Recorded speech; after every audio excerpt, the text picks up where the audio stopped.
was my first moment of real doubt. When I started to wonder, this whole thing was a mistake. So then I went back to my office. And there was a new casualty list waiting for me. People are dying out there every day. Entire worlds are struggling for their freedom. And here I am, still worrying about the finer points of morality. No, I had to keep my eye on the ball, winning the war, stopping the bloodshed. Those were the priorities. So I pushed on, and every time another doubt appeared before me, I just found another way to shove it aside.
Hello everybody and welcome to the Wednesday show. I'm Hammer and I'm usually joined by two of my favorite Wednesday show hosts, Jen T. Maxey in Canada and Terry D. Mantis down under. You can find us on Rumble every Wednesday at 8:30 p.m. Eastern, and then we bring in YouTube at 9 p.m. to simulcast on YouTube as well. Hope you have time to stop by. I feel like I've lost my purpose now. It's like, well, give up then. No. Jesus.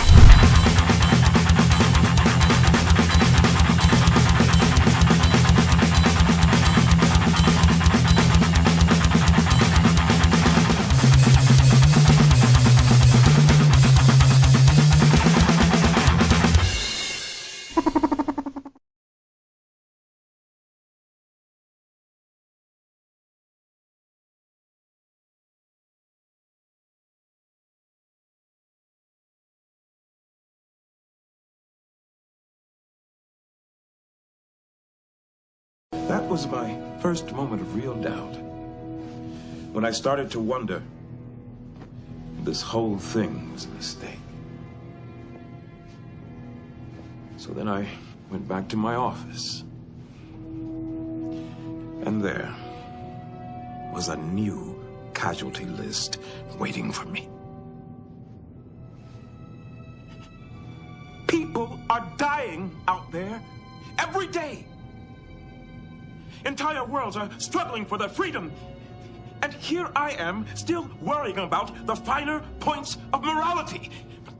No, I I had to keep my eye on the ball, winning the war, stopping the bloodshed. Those were the priorities. So I pushed on, and every time another doubt appeared before me, I just found another way to shove it aside.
Hello, everybody, and welcome to the Wednesday show. I'm Hammer, and I'm usually joined by two of my favorite Wednesday show hosts, Genty Maxie in Canada and Terry Diamantis down under.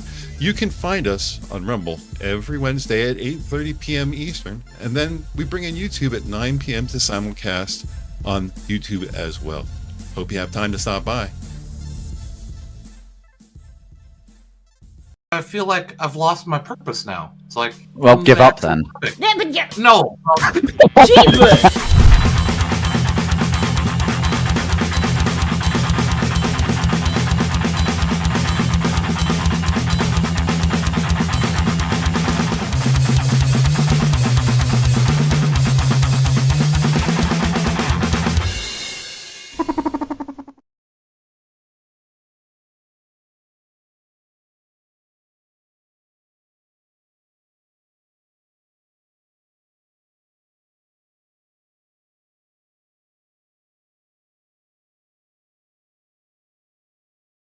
That was my first moment of real doubt.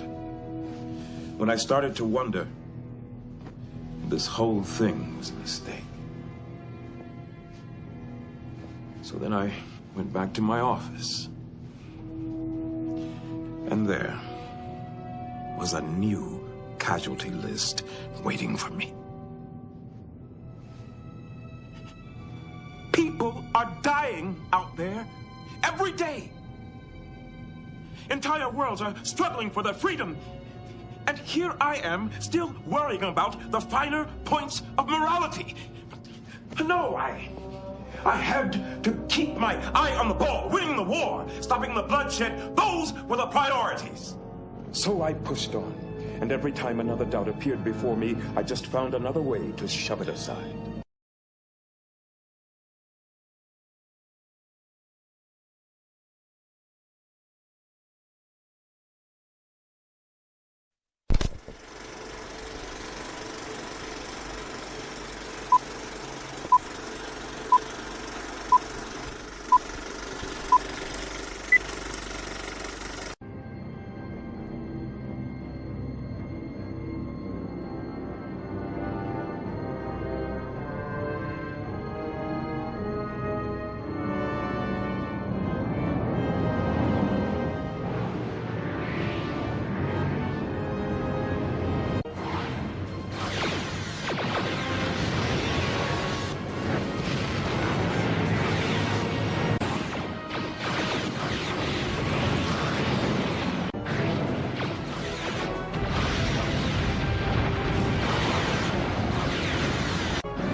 Hello, everybody, and welcome to the Wednesday show. I'm Hammer, and I'm usually joined by two of my favorite Wednesday show hosts, Jen T. Maxey in Canada and Terry Diamantis down under.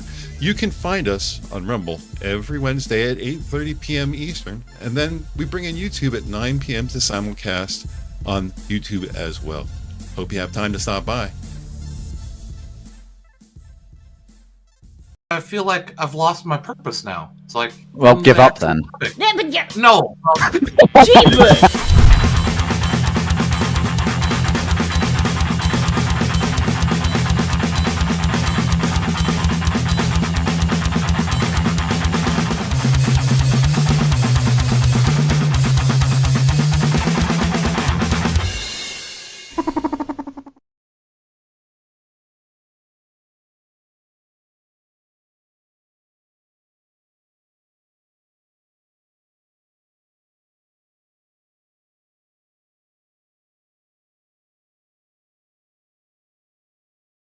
That was my first moment of real doubt. When I started to wonder, this whole thing was a mistake. So then I went back to my office. And there was a new casualty list waiting for me. People are dying out there every day. Entire worlds are struggling for their freedom. And here I am, still worrying about the finer points of morality. No, I had to keep my eye on the ball, winning the war, stopping the bloodshed. Those were the priorities. So I pushed on, and every time another doubt appeared before me, I just found another way to shove it aside.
Hello, everybody, and welcome to the Wednesday show. I'm Hammer, and I'm usually joined by two of my favorite Wednesday show hosts, Jen T. Maxey in Canada and Terry Diamantis down under.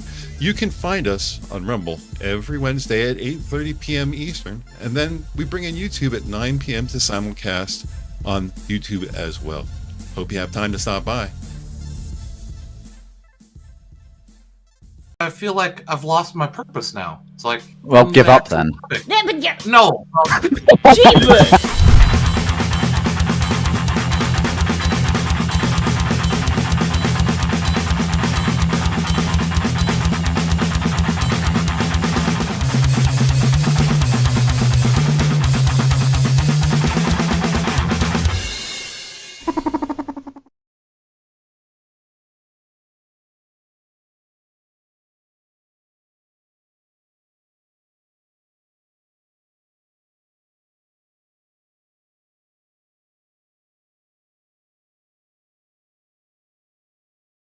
was my first moment of real doubt.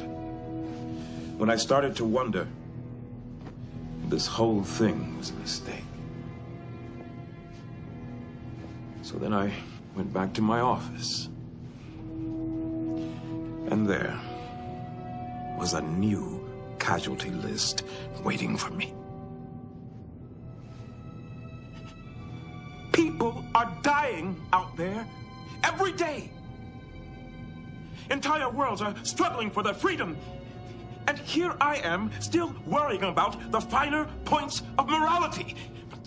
No, I had to keep my eye on the ball, winning the war, stopping the bloodshed. Those were the priorities. So I pushed on, and every time another doubt appeared before me, I just found another way to shove it aside.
Hello, everybody, and welcome to the Wednesday show. I'm Hammer, and I'm usually joined by two of my favorite Wednesday show hosts, Jen T. Maxey in Canada and Terry Diamantis down under. You can find us on Rumble every Wednesday at 8:30 p.m. Eastern, and then we bring in YouTube at 9 p.m. to simulcast on YouTube as well. Hope you have time to stop by. I feel like I've lost my purpose now. It's like, Well, give up then. Yeah, but yeah. No. Jesus!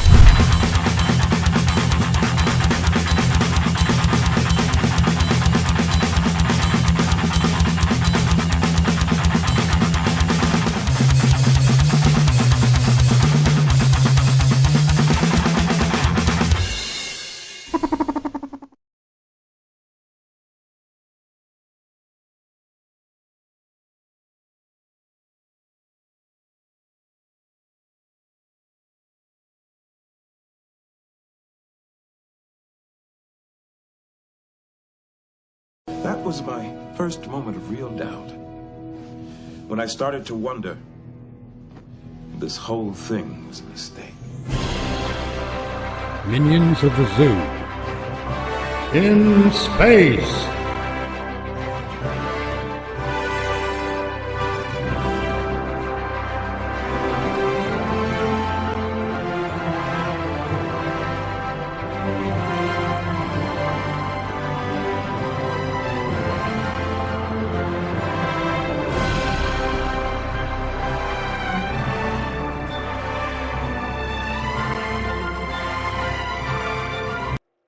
Good evening, everybody. Welcome to Me and the Zoo in space.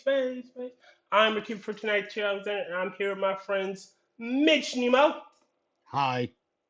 Rotten Corpse, I'm a grocery shop. the lovable Kefki, No. Bagagwa, Jaguar. and Willie Forge.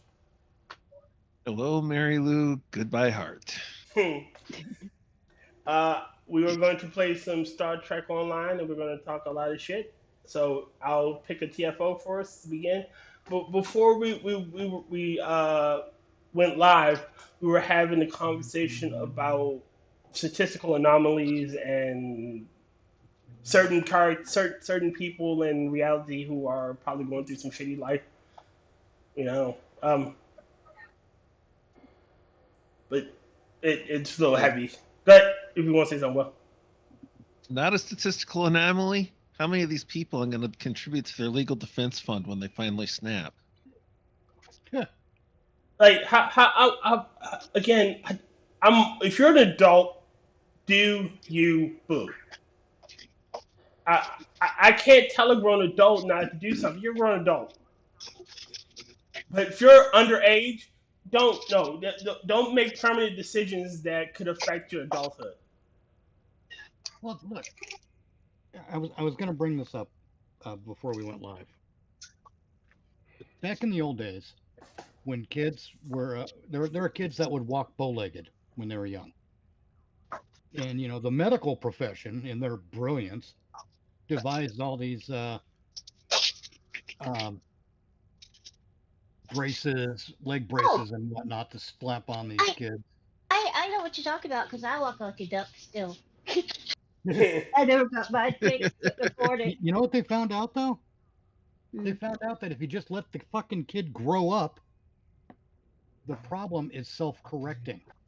Well, Yes. or For the most part. like me, mine is because I'm actually double jointed. They would have had to have broke my hip to reset it. Yeah. Yeah, but Oh. barring something like that, if you just leave them alone, their bodies will conform as they grow.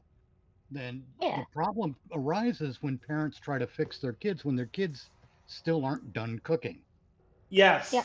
That's why these celebrities have 86 trans kids. I also believe this. Speaking of statistical anomalies. This is what I also believe. I believe your teenage years are meant to question your identity because you're starting to form who you are as a person, and that's okay. You know, it's not because you're trans. It's not because you're in the wrong body. It's because you have no idea of what you want your future to be. It's the first major hormonal shift. Yes. You know, another one comes much later in life, but that when you're going through the puberty and all that stuff, that's the first major hormonal shift, and that's part of the cooking process. Yes. Yeah. Let the fucker cook. Here's the thing with females, right? Okay, when they hit puberty, like when I was a youngin', I was always a tomboy. I'm still considered a tomboy. I would have been probably labeled as trans or something, maybe, because I never identified as a female because I really don't behave or think like one. Because number one, I was raised by my big brother. Mhm. That's mainly it. And then, you know, it's like that I didn't have a sister, I didn't have a female influence that was overtly female. My mom wasn't overtly feminine. Mhm. And it's just like, then there's trauma and shit like that can affect children, and then you hit puberty and you don't fucking know what's going on anymore, and you don't know your ass from a hole in the ground. You need to let yourself give your time self to sort things out, and a lot of kids are just falling head first and going, oh, I don't feel like a female, so evidently I must not be a female, I must be this or that. And so then they go into that, and then not realizing later on, oh, I fucked up, and now my life, my physically damaged and irreparably damaged my body, and now I can't function. It's awful. It's just like, let kids, let them cook. Yeah, Yes. you're trying to pathologize a normal condition. People Yes. are supposed to go through those changes at that age. Yes. But no, they want to say it's unnatural. This shouldn't be happening. We need to fix this. No, you don't need to fix it. You're looking to create a situation so you can artificially create a social hysteria and then make a profit. Yeah, so you Yes, get the because money yeah, on it. This is a common pattern throughout human history. Manufactured cure, quote unquote, for a non-existing problem. Yes. Yeah. It just, and I think that's why you have so many but not to say that I know, because I don't know, but there's like a lot of females that are very confused, and I think it boils down to a lot of it is hormones and trauma and stuff, because there, unfortunately, I think more females face certain types of trauma than males do. It's just a statistic, because it's easier for it to be enacted upon them, and then that fucks them up. And it's just like, instead of trying to stop certain things, it's almost like let's take it into a clinical direction. I have a point in my brain and it makes me angry and I can't word it proper because I'm retarded. I'm sorry. it's all Yeah. good. Yeah. I think one of the things we need to do as a society is agree on what a trauma is. Yes. And stop expanding the definitions of these words to include everything. Just because a guy Couldn't- talked to you in a you couldn't goddamn go to the elevator, you movies weren't Friday. sexually That's not assaulted. a trauma. Like you weren't sexually you're- assaulted because he you're- talked to you in the elevator. Yeah, you weren't allowed to go out with your friends to the beach one Saturday afternoon. That's not a trauma. Yeah. Or add We your need to PlayStation. stop take it away. treating No. everything like it's a major dramatic event. Basically, humans need to stop being drama queens. Our whole species, I agree. It's just so tricky because things affect people in different ways. And I think that it was a good intention that got stretched into different malicious ways. And so Oh, forth. You know what? And then- Maybe it started as I'm gonna good lighten the mood. Okay. Oh, It sorry. seems like we're just kind of drawn on to it. I'm stocking up on peaches because I might be moving to the country. Ah! Eat yourself some peaches. Moving through the country. You're stocking up on peaches. What about herb? Peaches come from a can. They See, that's put an old them joke. on me. Sorry. That's an old man. Ah. Not everyone remembers peaches and herb, and I'm old.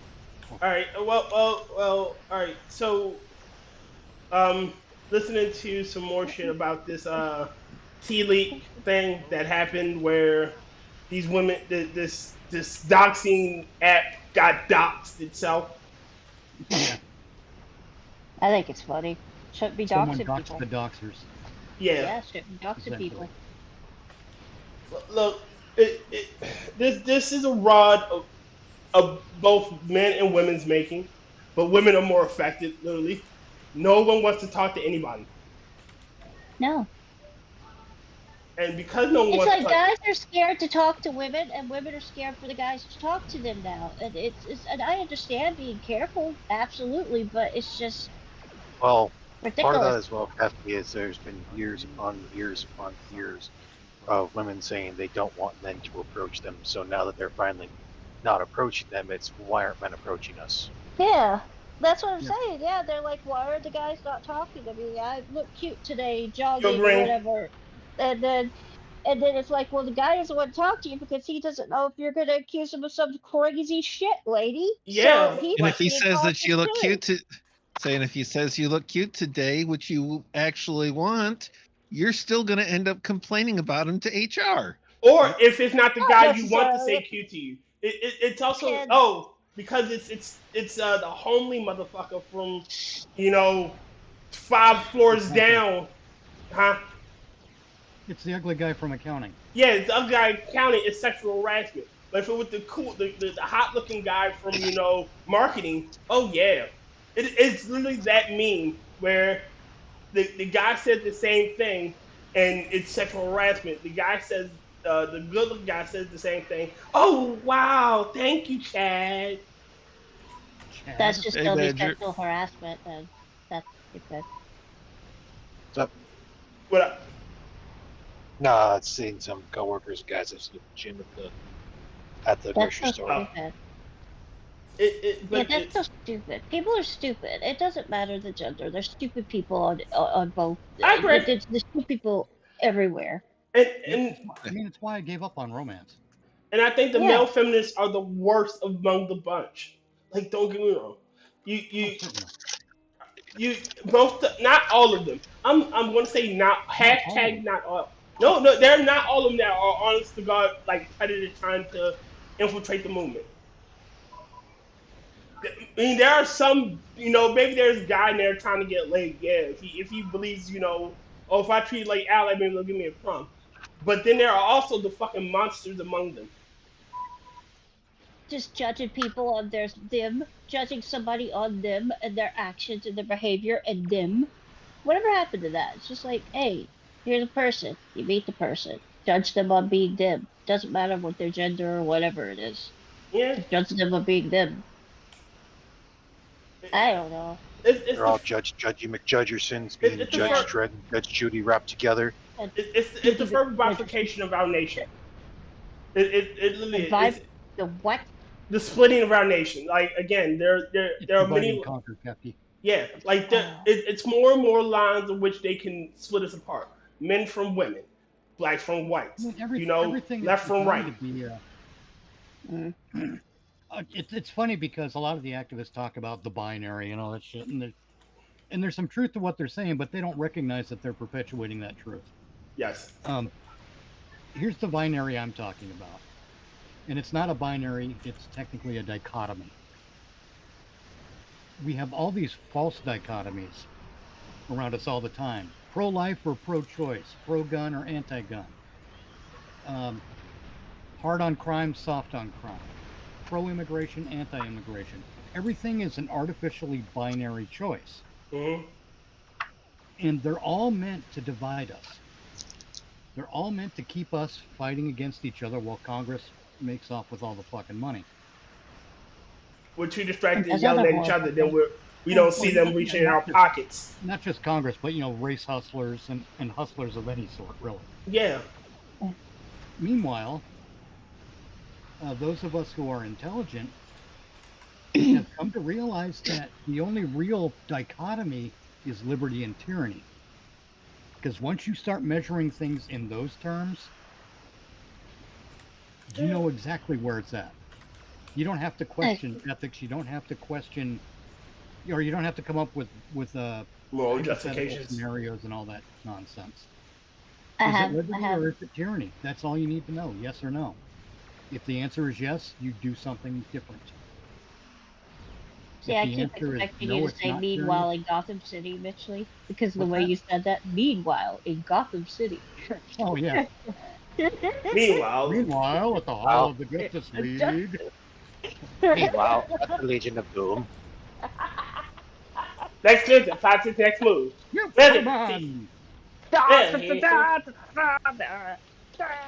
Batman and Robin. Solomon Grundy won't pants. Batman and Ribbon. Aquaman. Sorry, I'm women. I like those old cartoons though. Like I liked what Cartoon Network used to do with those, like the one where there's this little skit where they have Solomon Grundy and he just wants pants. Solomon Grundy wants pants, dude. So funny. Solomon Grundy. Poor Solomon Grundy too. Nah, it was Brainiac. Brainiac wanted some pants. I want some pants. Can I just get some pants? Solomon Grundy wants pants. It's true. That was such a bad Brainiac design too. Yes. Yeah. Well, that was the '60s Brainiac, wasn't it? Yes. Late '60s, early '70s, I think. Why didn't they have him in pants? Why was he running around in those little Speedo underwear? That was weird. He was wearing a lady's one-piece bathing suit. He was in lederhosen. Lederhosen. I thought he had on like these little green Speedos underwear, and then like this weird not off the collar, but like spiky shouldered shirt. Maybe I'm thinking of different. No, I'm not thinking of Lex Luthor. What am I thinking of?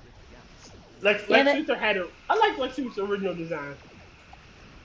He just had the black trench coat. Or the blue trench coat. It just kills me that they used to put the underpants outside of the tights and stuff. I'm like, why was that ever a fashion choice? Because it reminded me of wrestlers. A reference to the strong man in the circus. Yeah. Ah. Okay. And honestly, it doesn't bother me that much. I understand it. I guess.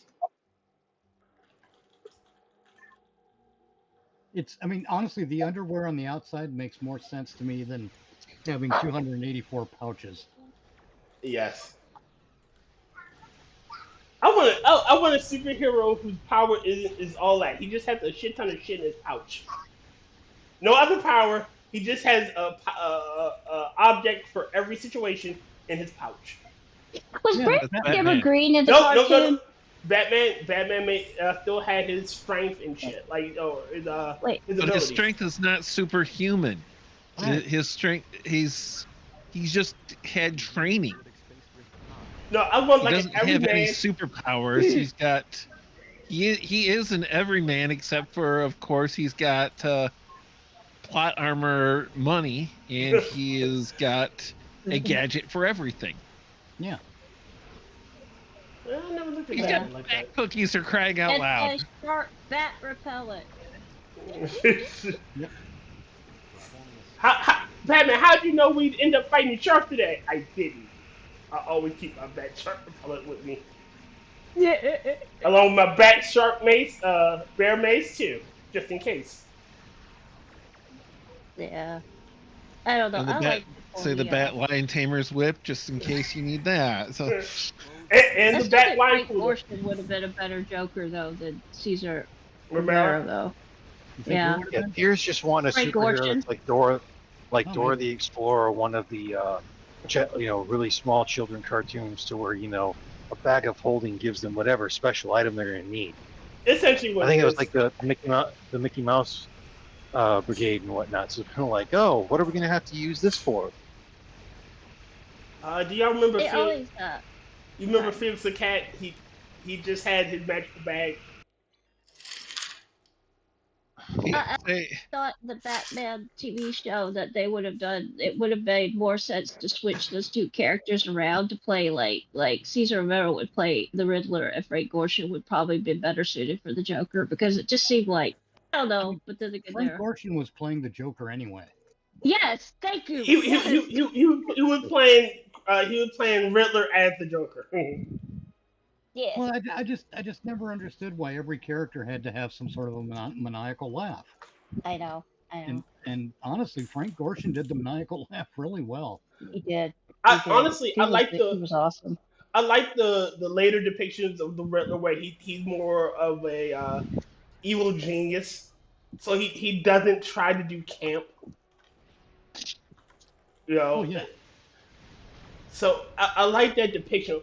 Like, I'm not gonna lie, my favorite villain from Batman's Rogue Gallery will always be the Penguin. Like the Penguin. His Burgess Meredith is great. Yes, the Penguin will forever be my favorite villain. And it's this fucking killed me when they massacred my boy. Oh god. They turned him into Oswalda. Who the fuck named their kid Oswalda? the Oswald at his Cobblepot.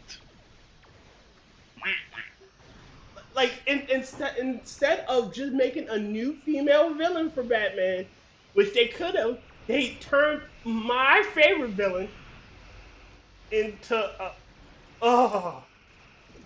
sorry. It's a criminal They bitch. turned the Penguin into a chick? Is that what you're saying? Yes, they in the most recent Batman cartoon, they Well, turned. they're doing that with every other character though. Like now, the Silver Surfer is like a female character now, which pisses me off because I love the Silver Surfer. That used to be one of my favorite comic books. From everything I hear about the new Fantastic Four movie, it is utter ass. Like the guy that plays Mr. Fantastic gives me the creeps. He does. He freak.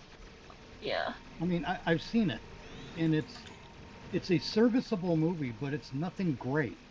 Oh, it's barely good, but it's not ass. It's not complete ass. The visual design with the high-tech '60s look, that is fucking gorgeous. That Okay. guy That's the just high makes point of me the movie. uncomfortable. All I the don't know what it is characters. about him. He just makes me uncomfortable. I think it's Because because of Pedro all the Pascal's a creep.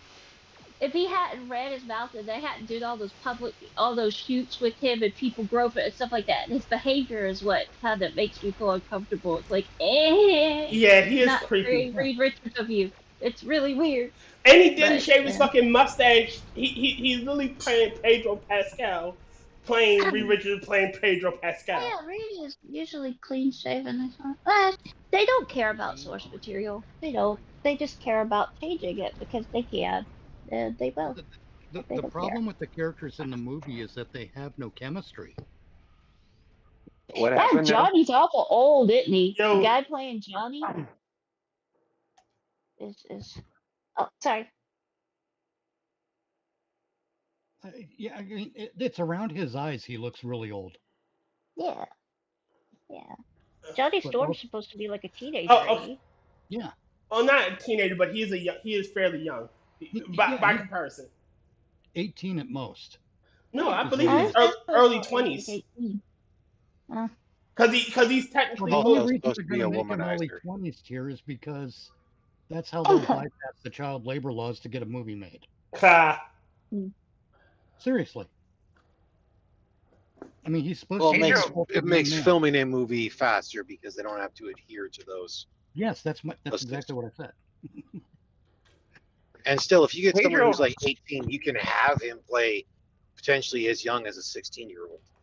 All right. Yes. But you have to have a young-looking actor to do it. Critical is about to say something. Critical, you saying something? Yes, I was gonna say, Pedro Pascal's one of those guys that they just like come out of the woodwork, you know, they're not like Bigger than UTFO. they're not they're not really good actors. They're just like, oh, everyone loves him because he says the things that they like on social media. He's scary. That Creepy kind of thing. scary. He gives me scary stranger danger vibes. Don't take the But don't you know, Kefki? It's because he has anxiety. No, Okay, well he It's gives because he me has that 80 anxiety. There you go.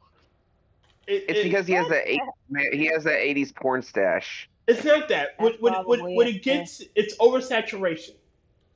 He is in every fucking thing. In if 9 out of the last 10 movies to come out this year, he's been in them all. Oh no, He's I just agree. Scary. He's I scary. mean, at least No, sorry. gained and lost somebody. Sorry. We It didn't. happens. I get excitable if I'm talking too much. Please tell me to shut up. I don't need to. I Oh, don't. good, Kefki. We can get less. I mean, I just want- we had the whole thing of what happened back in the day with Chris Pratt, to where everyone's like, "Why is Chris Pratt in everything?" And it's like, because people were At finding least him Chris entertaining at Pratt the is time. entertaining. Yes. He doesn't give off scary vibes though. He doesn't. I'm sorry to No, say. he got basically lambasted by the Hollywood because he's like, "Yeah, I am Christian. I don't force it on anybody." Well, it's also he doesn't live in Hollywood. Like Chris Pratt doesn't live. He's not part of that bubble. So I can honestly to God believe that he isn't involved in anything. My Didn't favorite he- line he ever gave was on the community. I think it was it the Community or whatnot, to where, or no, it was Parks and Rec, because it's all those fucking shows run together in that, where he ad-libbed it, and there's one of them's having an issue. He's like, "Hey, I Google searched your issues, and it says you may have connectivity issues."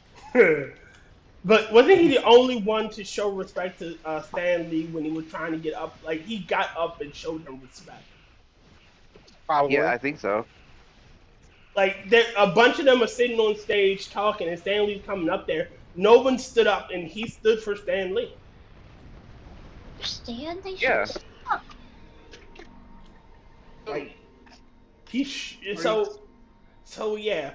And but the issue with thing is, but the thing between Chris Pratt and the difference between Chris Pratt and Pedro Pascal, Chris Pratt is entertaining. yeah, Pedro Pascal is fucking wallpaper. He's not scary. he's the new George Clooney. I knew. The other I knew guys. Hey, Tragedy. I knew George you guys Clooney could were be talking entertaining. about him. I knew you guys were talking about Pedro Pascal when you started saying he's in everything. He's scary. There was on the Lotus Eaters. Carl Sargon was going off about it. Yes, it again. And all of his movies have either flopped, barely broke even, or been fucking terrible. I know why he's scary to me, though. He behaves and looks a lot like my stepfather. That's probably why he's scary to me, actually. But I feel kind of bad now because that's not his fault. And it's another thing. They're trying to push him as the new man, if you will, like more men should be like him. Yeah. He's the man of the Hollywood. Yeah, no. Now, well, I got a former I feel coworker that bad loves him now. in that whole thing. He's not my cup of tea. Like, I normally don't like to say this type of shit about another person, that whole thing, but I think his biceps might be as big as my forearms. Okay. Well, plus, look, Pedro Pascal is he's a construct. A what? A construct. He's not a real. How do I explain this? He's malleable to what Hollywood wants to perceive. He's manufactured.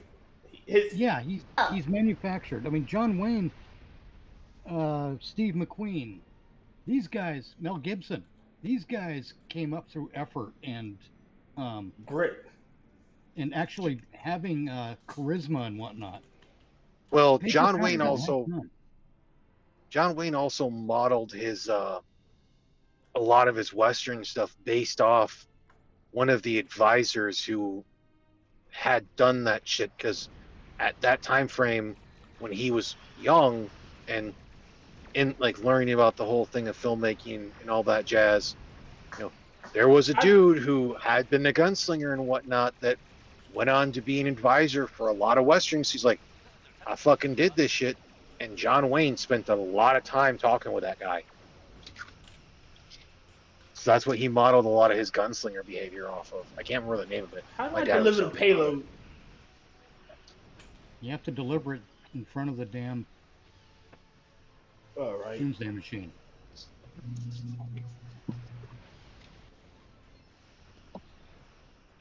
Just as I get to deliver in front of the doomsday machine, I get a finishing blow.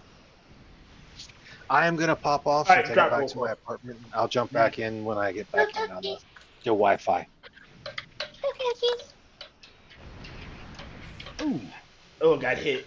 I took a glancing blow from it that time. Holy shit. It got Why me. is Ariana Grande? Why is Ariana Grande gonna be in another in a? She's not an actor. What the fuck? Well, she's trying to branch off, but I'm more worried about Cynthia Erivo. That bitch scares me. Who? Her name is Cynthia Erivo. She played Alphaba in fucking Wicked. The weird chick that was hugging on Ariana Grande and they were in the interviews crying and holding hands and. Oh, I know who you're talking about. The one that they look like they were trauma bonded. Yeah. It was just fucking weird, man. And she said she was playing Jesus Christ and like Jesus Christ Superstar, if I'm not thinking. I'm the male lead in Jesus Christ Superstar. No, it's gay in Hollywood. And also she wants to play Storm in X-Men, and I don't. It doesn't look like Storm though. No offense, God bless her, but she doesn't look like Storm. Storm looked like she had food. Cynthia Erivo looked like she's been starved. Long white hair and yeah. No, But for crying out loud, Kefki, in that circumstance, intend the offense. Wigs. Intend the offense. She deserves it. No, wigs. I forgot about wigs. No, Cynthia Erivo looks like she's 100 pounds soaking wet. She does not. She looks horrendously thin. She does not look healthy. No. Neither does fucking Ariana Grande. Honestly, they look like they haven't had food in months. She kind of looks more like Strom than the other girl, doesn't she? Ariana, whatever her name is. Ariana Grande. Yeah. I don't know. I don't know what it Anyway. is about Hollywood and pushing unhealthy beauty standards and unhealthy eating and shit like that. Like, all right, I get you got one extreme, got the fat asses, makes sense, but you also got the other extreme, the extremely thin fucks. That is Yeah. unachievable unless you're starving yourself. Well, Yep. it's either or too. Well, it was It's called just heroin chic for a reason. Maybe it is they either heroin cheap. want super skinny or they want to be. It's like it's not Hollywood pushing the. Well, it wasn't originally Hollywood pushing the really overweight and obese thing. That started with I think your average obese chick, and they're like, well, now Hollywood picks it up and goes with it, and then everybody's like, well, we're sick of seeing this, and they're dying, and so we need to go back to the closest thing we have to healthy, which is the not healthy, which is the heroin chic. And that's not healthy either, but they don't care. It's all about appearances and the flavor of the hour. Green says or drugs. Yeah. Like that again. Look, I I want people to eat food. Like, yes, I get it. I'm a fat ass. I under fucking thin. And half of that because the style of my job, there are days where I'm doing massive amounts of physical labor. And there are days where I'm on my fucking ass for most of it. The days when I'm doing. Cars cannot be bigger nowadays because of the type of food we have access to. That most people can't buy. Like, and people go, "Oh, it's bullshit. Good food or healthy food is not expensive." It fucking is. It really is. Sometimes you Yes, just gotta it get the is. first thing you It's can get. also the know. biggest thing is portion control, Kev. Yes. Yeah. Mm-hmm. But But they put such shit for In the food. preservatives into our food. We now have loaves of bread that won't go bad for a month. For See, years. that's scary. Yeah. That's scary. I don't want to eat that shit.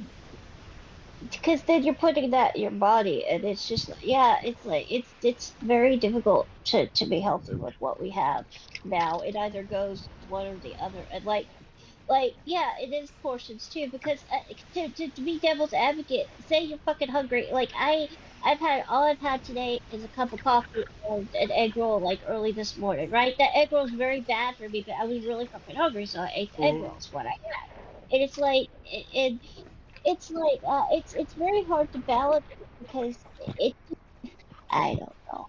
I don't know. I get it, Captain. I know what you're going for. It's I used to be much bigger, but then when I got to the point that I was like, well, I don't want to be big anymore. I'm just not going to eat. Then I don't even think about it, and then it's like, okay, so it's one extreme to the other. And a lot of people are that way. They bounce. The yo-yo. Is that what it's called? Yo-yo. Yeah. Yeah. Yo-yoing. Yo-yoing. Yeah. Yeah. Yo-yo, homie. Yeah, but yeah, so but it's my either one or the other. but It's again, them verbs, yo. I'm just saying, like there are people pushing both extremes as, oh, it's beautiful. Look at them. Look at they look amazing. No, they don't. I hate the whole fat is beautiful thing. I fucking hate it. And I hate the whole skinny, There's the only extremely there's skinny. only is two beautiful. things worse: the foot fetishist and the people that think pregnancy is sexy. Ew. And I'm a fat guy myself. I fucking hate it. Hold on. There is a big difference, though, in thinking that your wife is still beautiful or sexy when she's pregnant than thinking not. just pregnant women in general. She's not. Fetishizing, You're yeah. lying. Yeah. You're lying to yourself and you're lying to your wife just to shut her up. Wow. Pregnant women can be beautiful. I just don't understand why anybody would fetishize that. That's gross. I don't understand fetishes. So Hey, everybody got their kink. kink. Because- I think it's all gross. Because people are degenerates. Yeah. The kids like you belong on the Fetishize cross. something. Feet are disgusting. Why would Degenerates anybody like you eat? belong on a cross. Well, that's why though, Jeffy. Because feet are Because for gross? some people, the gross thing is what gets them going. That's gross. Ew. I know. It is. I'm I with agree. you. I That's just not even. understand it. I don't agree with it. That's not even like that's like the tip, the upper part of the iceberg of gross. Yeah. Ew. True. It's like I forget. I think it was I think there was a show on HBO. I think it was Real Sex, is what it was Of called. course. And they wound up interviewing this prostitute, a male prostitute, I think it was, who was hired by a guy to hover over his face and fart while the guy masturbated. Oh. I mean, what is that? Why? Oh, there's worse. There's even worse than that. I What don't are you need doing to know. with your life? That's not even the worst of it. I don't need to know. Fart in your Mitch. Why? How much Mitch, they you started your intro on that, and the first thing that crossed my mind is that skit. It's not a porno, it's HBO. Oh God. Look, I just hold on. I have a question though. Oh, How much was he getting paid? no Oh, tragic. God. That wasn't the part I focused on. Tragic, bad tragic, Probably bad. because it's out of anyone's price range to get me to go for that kind of Kefki. thing. Get out. Hold on to quote Beer Fest. If you gotta ask, you can't afford it. I mean, No. I mean, so what is everybody's like asking price for farting on gay people? No. Don't even ask. The word no. They charge by the hour. Kefki, get the bunk tragic. I mean, as funny, I'm the guy who thinks farts are goddamn hilarious. Okay. You're not wrong. Far cry from paying somebody to crack ass in your face. I mean, Jesus Christ. And to hover as well. What if it's a miss? What if the pressure's a little bit off? Something fire right What if it's a there. misfire, for Christ's sake? No. I'm like It's a a few vow. people removed from this. Thank God I didn't know the guy who actually did it. I heard it from the guy who heard it directly from the guy. Heard a friend who... Kind of, except for it was heard it from a supervisor who heard it from a coworker who paid the hooker to do it while him and his dad did that. Basically, they sat underneath the glass table, and it was not urination. Oh God! Tyr, what the hell? I knew where it was going. I knew. Oh God! Why we can't have anything nice. Kefki, bunk Out of here, Daddy. bunk rotten. Hey, I didn't tell you what was done, okay? But we got the idea. Bunk rotten. Exactly. Rotten too. He needs a bonking.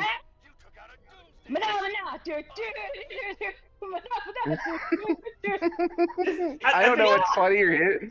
I don't know what's funnier, him telling the story or the reactions from being told the story.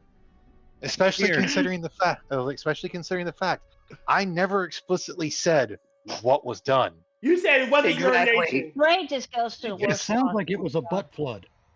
Oh, Say the holy days God, when save they me. I already have enough. I don't want any more information on this topic. Yeah, moving He is on. making brownies. Information. All y'all overload, with, not this kind. all y'all with working mind's eyes. Moving I don't on. feel sorry for you. Moving on. We're moving on. New topic.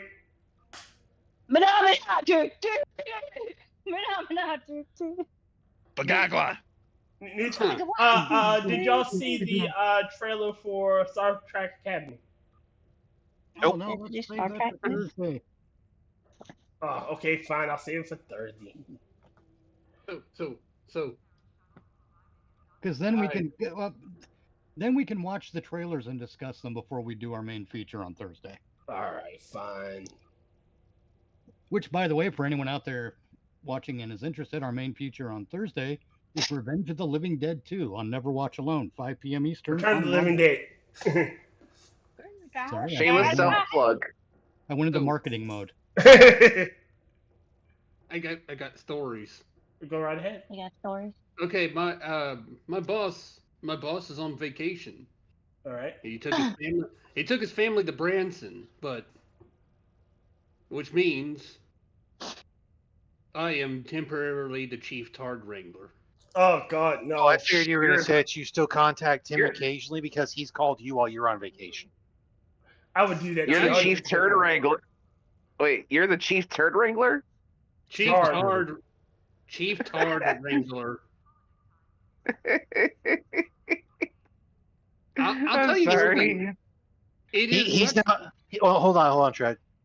He is now the chief autism whisperer.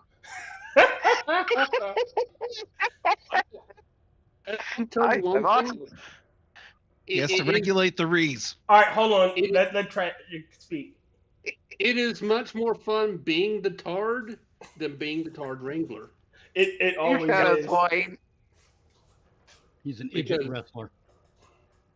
Because I need that on a shirt, but I wouldn't be able to wear it to work. So Hold on. Go ahead, Tragic.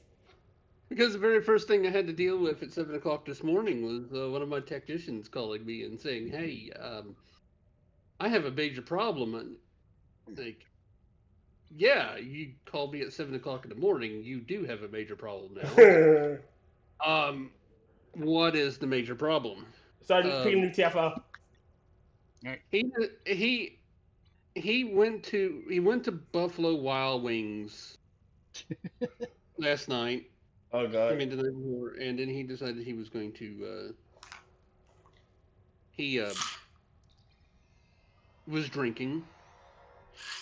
Of course, naturally. He went there in his company vehicle. Oh fuck! I see where this is going.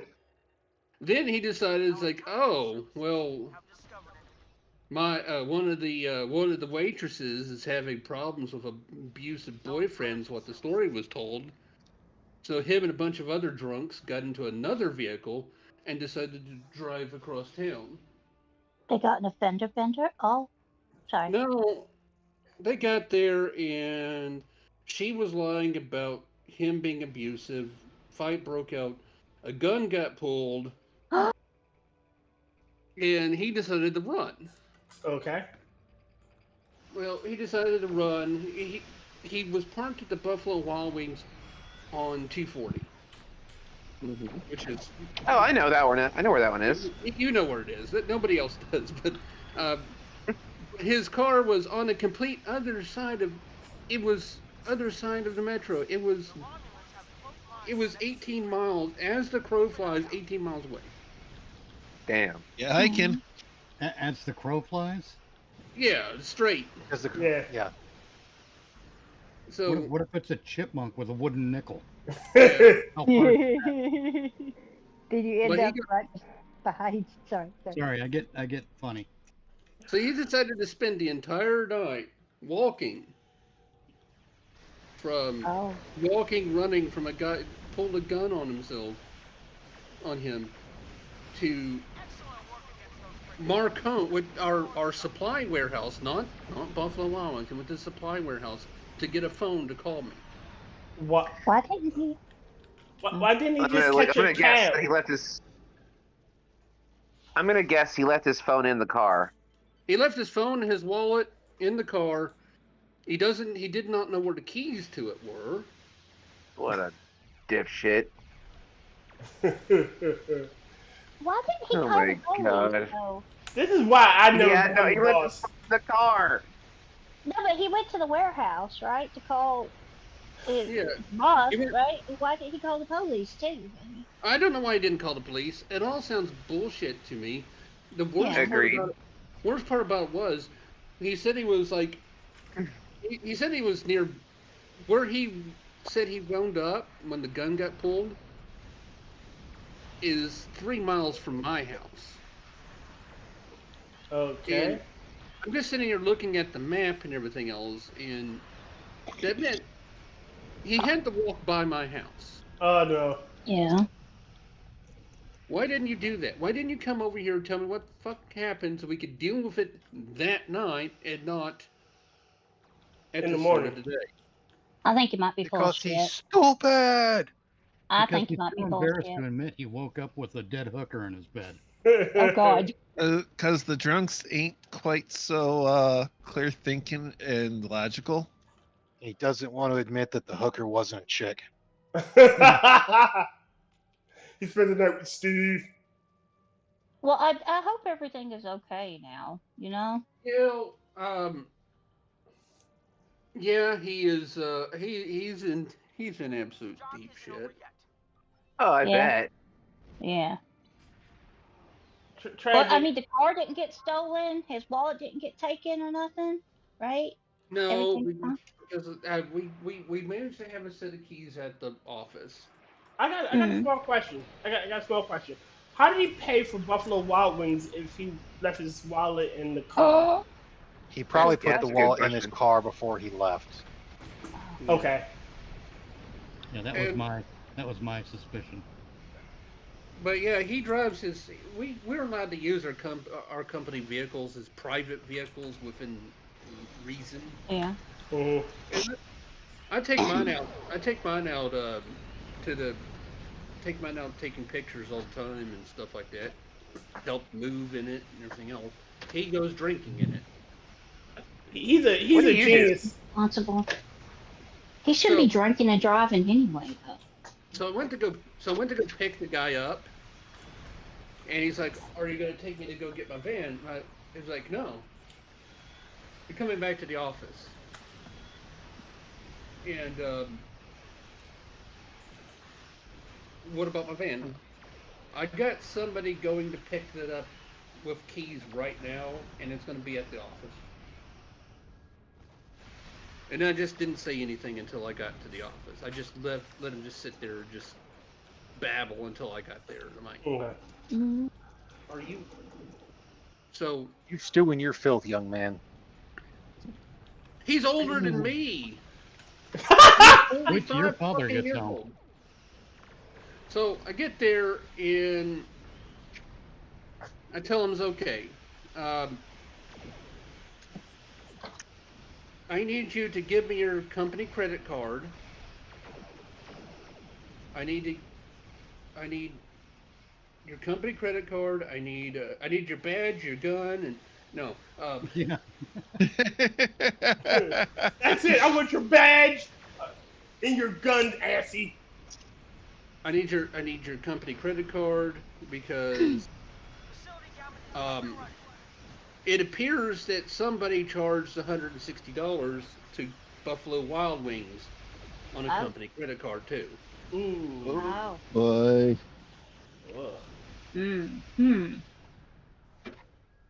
I'm pretty sure you can't use the company card for that. And then I have to go do my normal job. Damn. I think he's full of shit. He's trying to cover. I don't know. Sounds weird. Dusty. He's long. Yes. I don't envy you.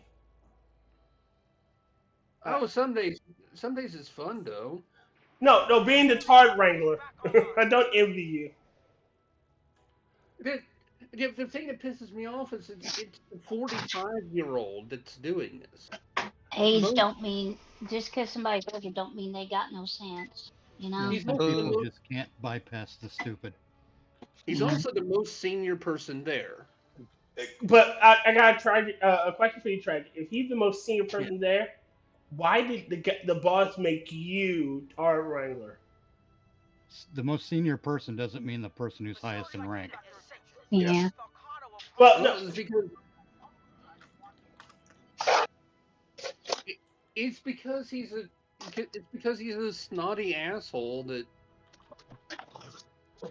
that nobody at the office respects well enough to pay attention to him. Ah.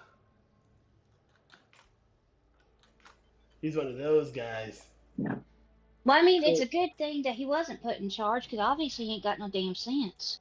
And he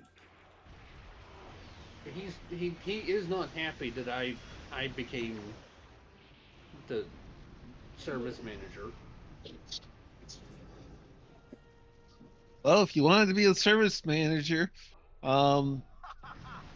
show a little bit more common sense and self-control and stuff like that. Don't fuck up. Has he tried not being a complete retard? Yeah, Sounds to me you like damn someone who brain. never got out of high school. Yeah. All right. I mean, intellectually. This is my thing about this entire situation. Again, Trey, I don't envy you.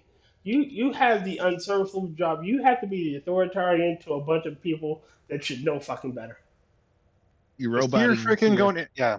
Sorry. Okay, I just want to make sure it wasn't me. Oh, okay. I said that he has to be the authoritarian for somebody that should fucking know better. Robot. Damn, Tyr, you keep him too. I am.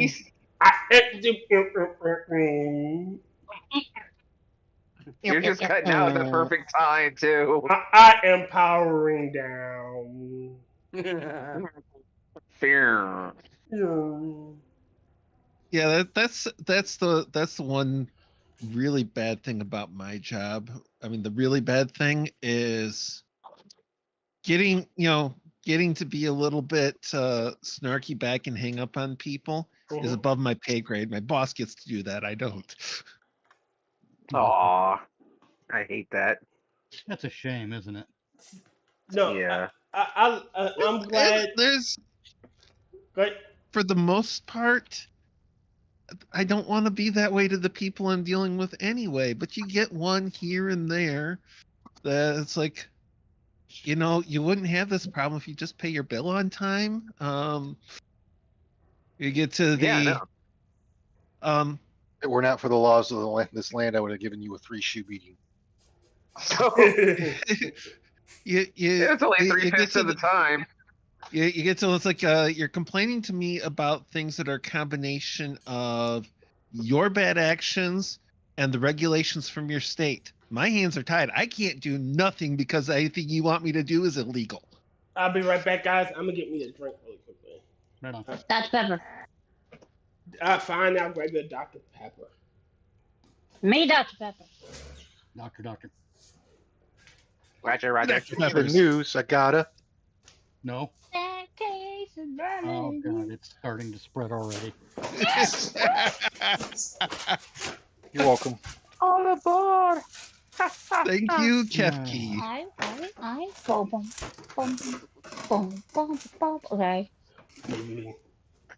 It's all right. We're fine. But it's not going away.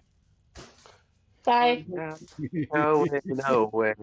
No, Kefki, don't apologize. That was perfect. It's doubly perfect that it's you because Mitch can't get mad at you. Yes, he can. He doesn't want to. You think Mitch wants to get mad at you? He's not going to exercise a little bit of self-control there. I am sorry, Mitch Lake. I'm not mad at I'm you. not. I know. You're dealing with problems. When it comes to the singing, I'm being the designated pooper. Okay. Because I think that's my role in life is if there's a party, I'm the designated pooper thereof. Don't tell me I'm wrong. Don't tell me that you knew all along. Besides, if I keep complaining about it, You got to remember, you're supposed to. If you're gonna do something like that, you have to base it off what someone else has already said. So if you just start a song that no one else is based off the words, it doesn't really work as well. Yeah. But didn't we just decide that being a designated pooper was a bad thing? No. In the previous conversation. No, being a designated pooper fucking tragic, you monster. it's like you were having an orgasm over there, Tyr. Bravo, good sir, bravo. You fucking monster tragic. I hate you. And the fact that Tyr has a hyperactive mind's eye is one of the reasons why I like him, despite the fact that he's Tyr. All you are monsters. The opportunities for torment are so amazing. Go to hell, all of you.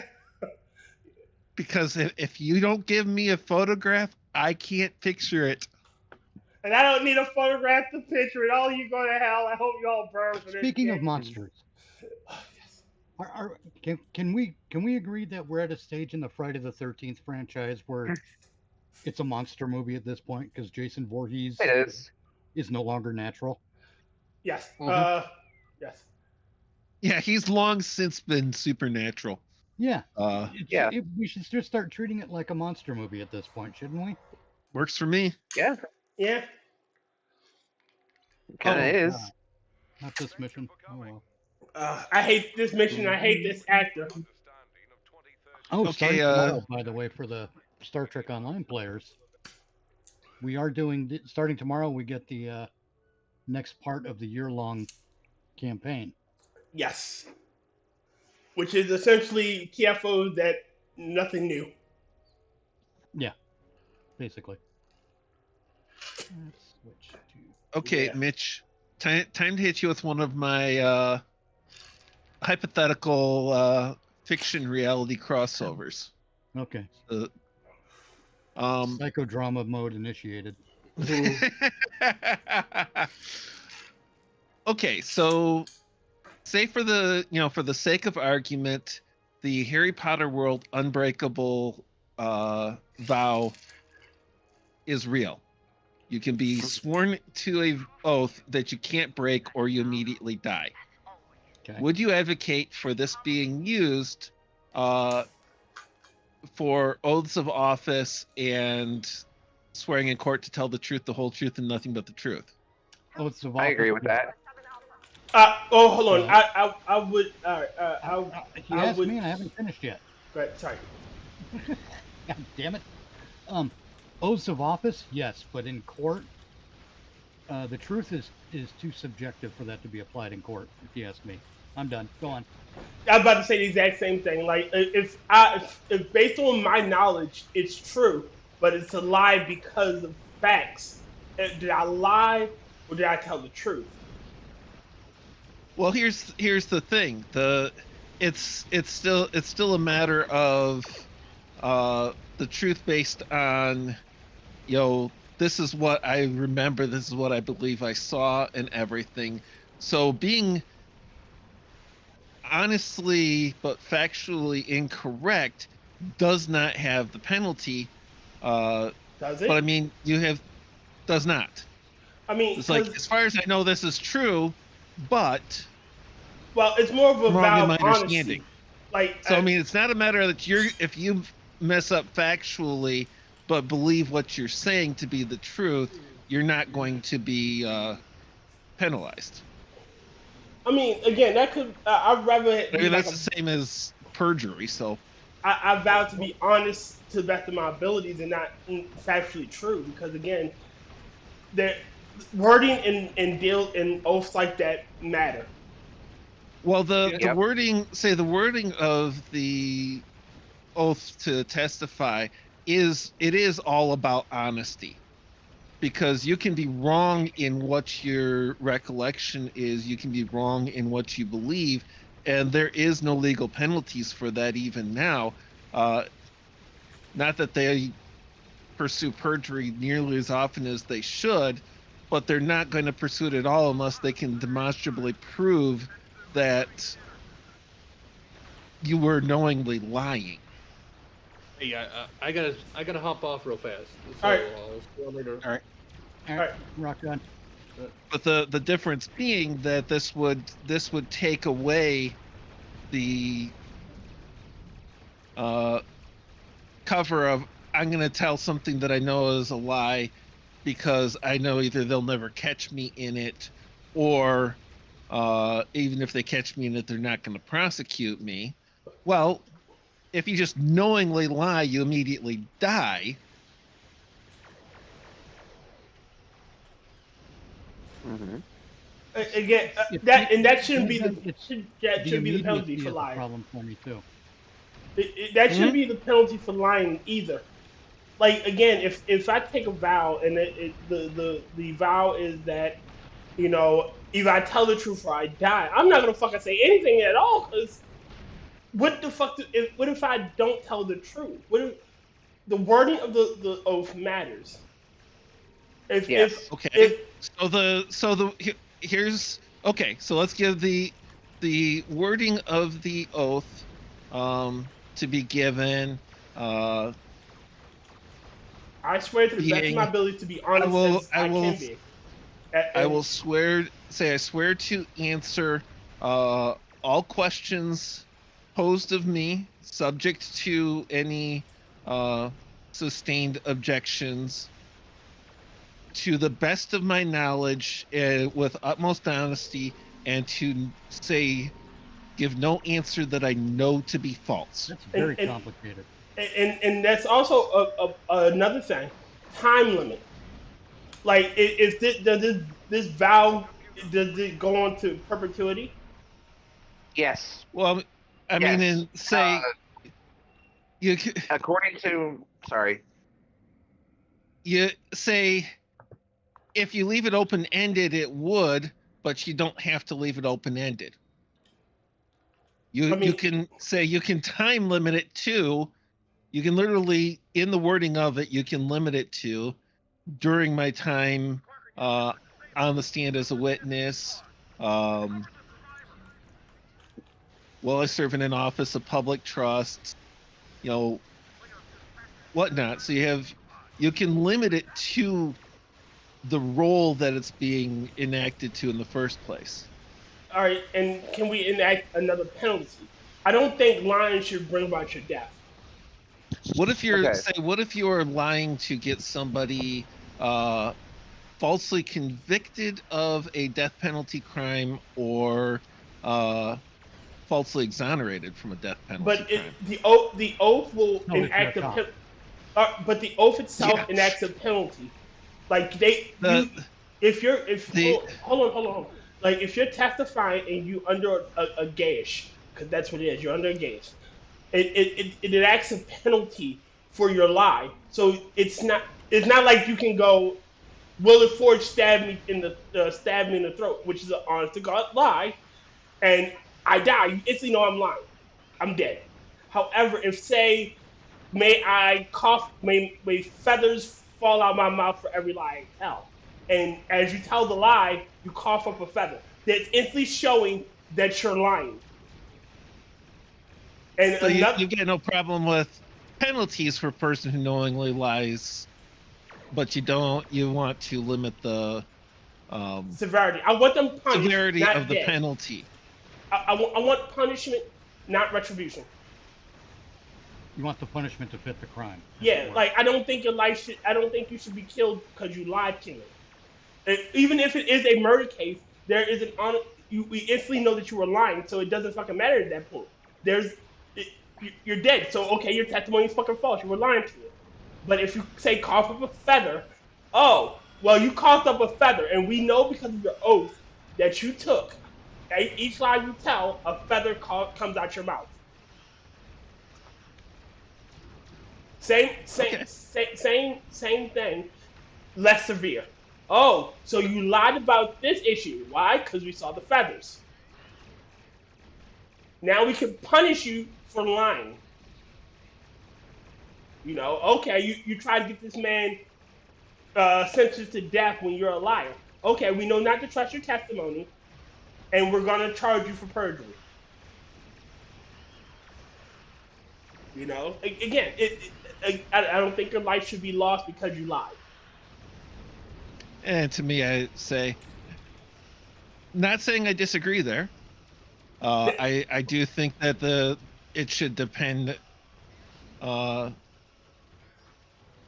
think it should depend in some part about the circumstances of the lie itself. I think that if you were perjuring yourself about a traffic infraction, should be very, very minor penalty at best. I personally think that if you knowingly, that if you perjure yourself, if you give false testimony to either get a false conviction or a false exoneration, that your penalty should match the penalty the accused was facing.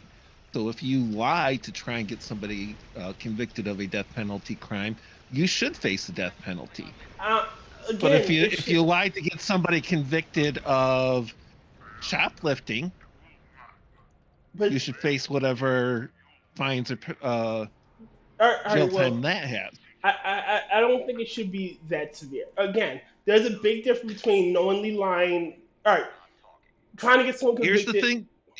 Here's the thing, Tyr. It's all premised upon being a knowing lie. You're not going to get somebody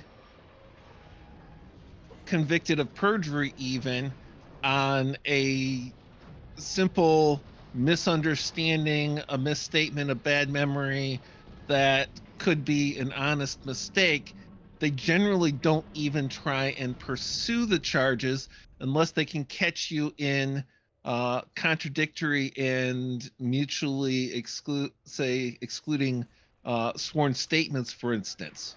Oh no, I'm still going. I'm still going off the premise that the gayish is in place, and you're telling me.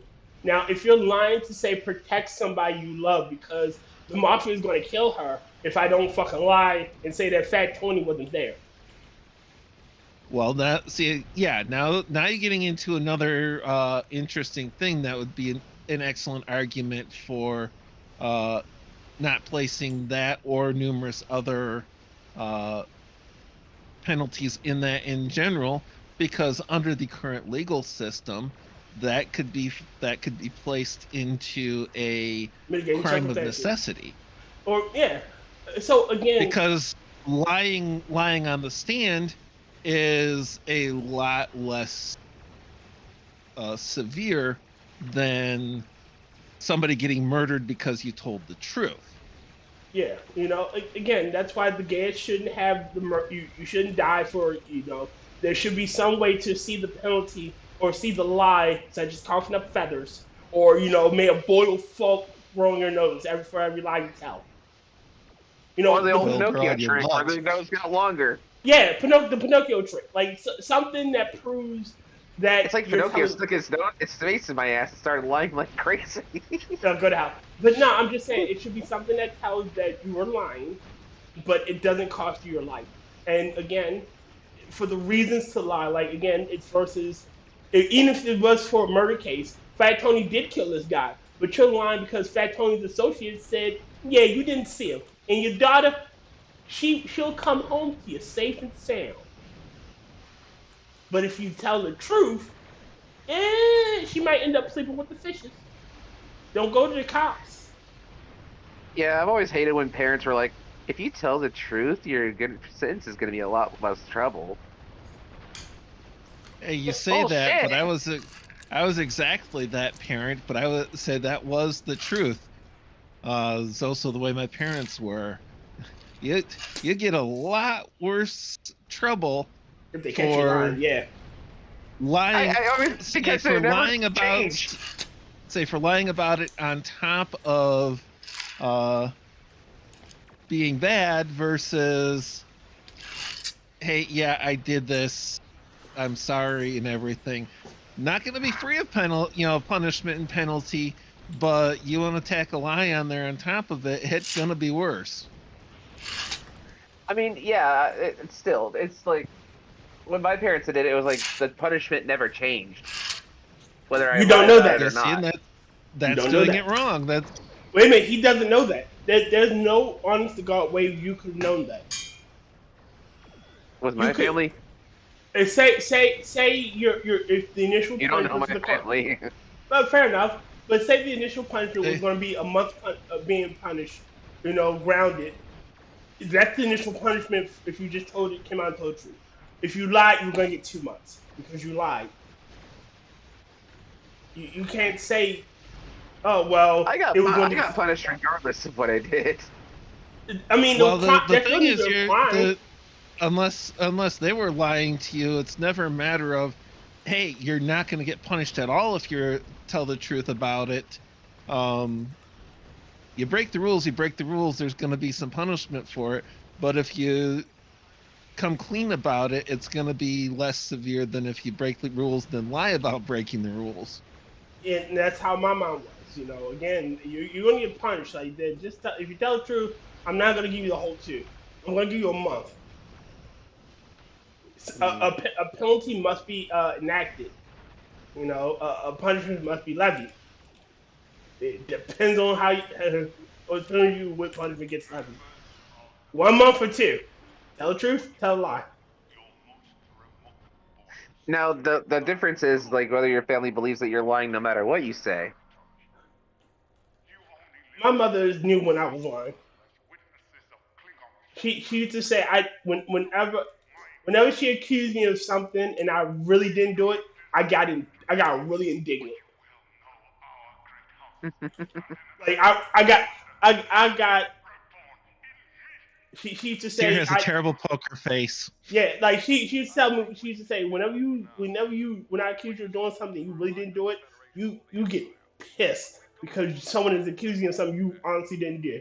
But if you did it, you get really defensive and cagey.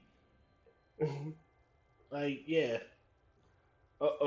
See, Okay. now I'm thinking, say, how many conversations have I said something about Tyr that he didn't like, but he just got kind of cagey about it? Go back and start taking some notes. Oh no. Tyr would suck at Now Among I'm Us. no I excel at Among Us. Tyr would be awful at Among Us. I kept getting Sora Luna killed. That's why Sora Luna refuses to play Among Us with me. Tyr would be the guy to forget his mic was on and say, "The fuck you looking at, bitch?" No, I self-report and accuse Sora. Like when in doubt, blame just Sora. accuse Tyr and you'll win the game. I swear to God, that'd be a perfect strat. No, the perfect strat was always blame Sora because Sora was usually playing with us. Like, I can. And robot Tyr. I excel at Among Us. It's $7.25 an hour over there. All right, picking a new TFR.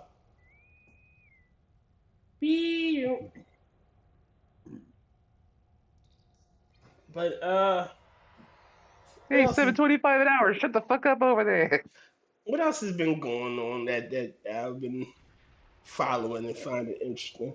Oh, the Ethan Klein lawsuit shit is becoming fucking amazing. Who? Ethan Klein. Oh yeah, E3, whatever his name is. A3. Yeah, I always hated that asshole. Like him or hate him, he is still within his rights to do what he's doing, and I fucking approve. Like, yeah, we know. Like, you know, they started this war, and he's fucking finished it. You know, y'all picked this fight, and now reap the benefits. Now there's one guy that I hate even more than him. So Hassan. Well, besides Hassan. Who? It's fucking I can't think of his name off the top of my head, but he would always call people pedophiles for no fucking reason. You talking about Destiny? Or Vosh? No. One of the douches. Not Vosh. Fuck. He ran his own show.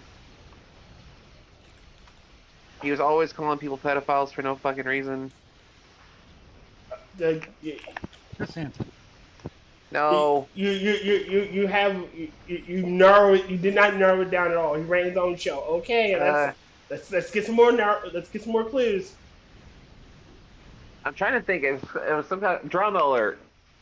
He Keemstar? Keemstar, yeah. Fuck Keemstar. No, Keemstar gotta do it in goddamn thing.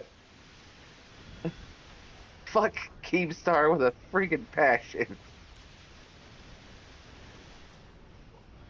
I don't listen. I listen. I don't subscribe to Keemstar. I don't subscribe to A3 or Hassan or any of the orbiters. But I do love watching them fucking fight. Like it is shot. The funny thing is that nothing ever happened to him. Nothing ever happened to Keemstar at all. Keemstar got in some trouble before. Barely. But Keemstar, even with his shit, he understood the word allegedly. Barely. He barely understood that. There was an old man, I think he was like in his 70s or whatever, and he was a Pokemon gamer YouTuber, right? Mm-hmm. And he called him a pedophile, and all of his fucking fanboys went straight to that channel and just basically bullied him off of the internet. All right, look. The same thing I said about certain people. some people you can't blame for the shit that their fans do. You don't Oh no, control I your know. fans. Like if God, I'm not telling anybody to do this, but God forbid I say go to X person's Twitter and like mass downvote all their shit, or try to dox or get them deplatformed. You still did the action. The onus is still on that person. Oh yeah, absolutely. But there is still the call to action, which is an issue. Now, if you're not doing any of that, if stuff, if you're just saying, "Hey, I don't like this person for this reason. This is what I've seen and everything." You're not doing a call to action. You're just giving a simple opinion and explaining the reason for it. That's something entirely different. Yes. And no, you don't control other people's actions. You're not responsible for their actions, but if you are encouraging those actions, you bring upon yourself some culpability. He should have.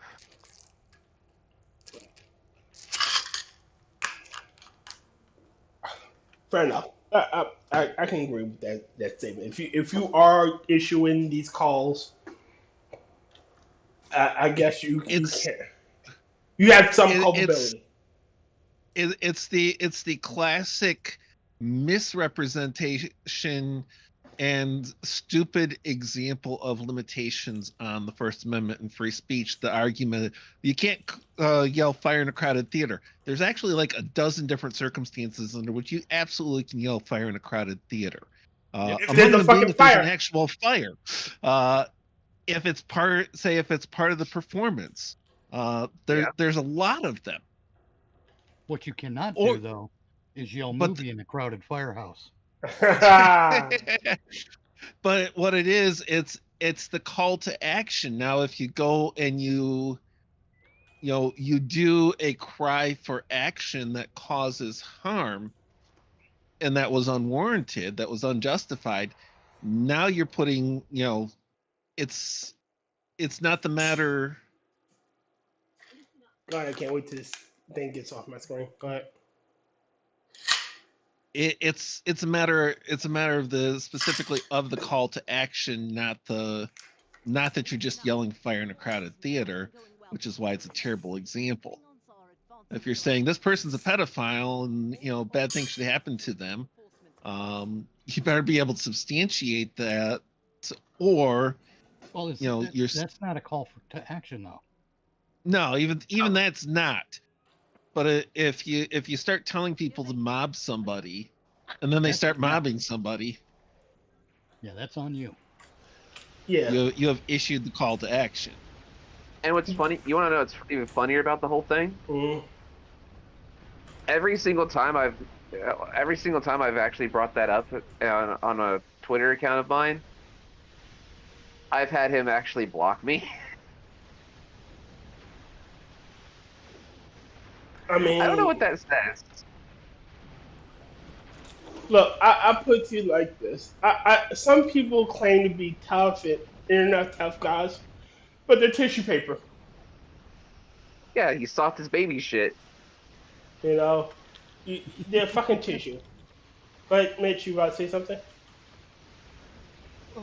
My way around a lot of that stuff, and I'm not saying I'm trying to get around the call to action thing, but the way that I express myself so that no one can claim that I'm what's the phrase? Inciting action. No, not inciting action. Oh, the phrase I use to get around people accusing me of promoting violence. I simply say I shed no tears over the death or suffering of tyrants. Should something I will shed no tears should something bad happen. I'm not saying anybody should do anything to him, but I won't shed a tear if some bad falls. No, I don't even go into detail. The story comes up on Twitter. I don't know, 2 FBI agents killed in a raid. And you know how I am about cops. I'm just gonna comment. I shed no tears over the death or suffering of tyrants. Fair enough. True. I figured he'd go with a joke and being like, I didn't call for violence, I called for violins. Yeah. It was not. I separated them all by concentration. The juice. Concentration. And tyrants applies to assorted groups of people also. Yes. They don't have to be government employed. Say, every group is capable of tyranny. Well, yeah, every crime is a tyranny. Yes, and I don't mean every crime by what the law says either, because the law is full of shit written by people who are full of shit. The law is a poor measure for what is tyranny and what is not. I mean actual tyranny, actual crime. Like stealing someone's property, that's a tyranny.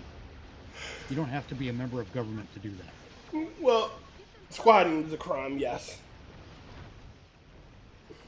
So, yeah, so when someone breaks into your house and you kill them, I shed no tears over the death and suffering of tyrants. Clearly you value my stuff more than you value your own life. Yep. Because you valued your life, you would have done what you did. Yeah. Mm-hmm. It's like those kids. Well, I hate that remark. Like, you value your stuff more than humans' life? Them breaking into my house, proves they value my. It's like my stuff over their own life or my life. Well, do y'all remember? I'll explain it again. I've explained it many times before. A significant portion of my life was spent acquiring my stuff. Yes. My stuff is a measure of a portion of my life. You don't get to fuck with that. Do you remember, not ages ago, but a few months ago, kid kicks in some guy's door and he plugs him? And it was like, they tried to, the TikTok challenge and shit. Yeah, the one where like it was the 3 kids and like, it was a TikTok challenge for a ding dong ditch, and it's like, then why the fuck were these 3 white kids at the back door at 3 a.m? It was I think it was a black kid too. It was 3 a.m. and with back door, and they were doing the kicking, the new version of ding dong ditches. Like they just kick your fucking door in. Well, here's the thing. Apparently there was a dumb challenge. Ding Dong Ditch is just a nuisance. Kicking a door in is property damage and attempted home intrusion. Mm-hmm. You can go to jail for trying to kick a person's door in. You can get shot for trying to kick a person's door in.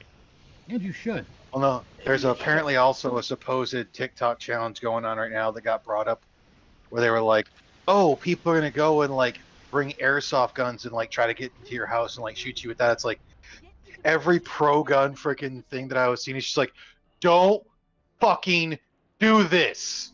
Yes, because you can't tell in the heat of the moment. You can't tell an airsoft gun from a real thing.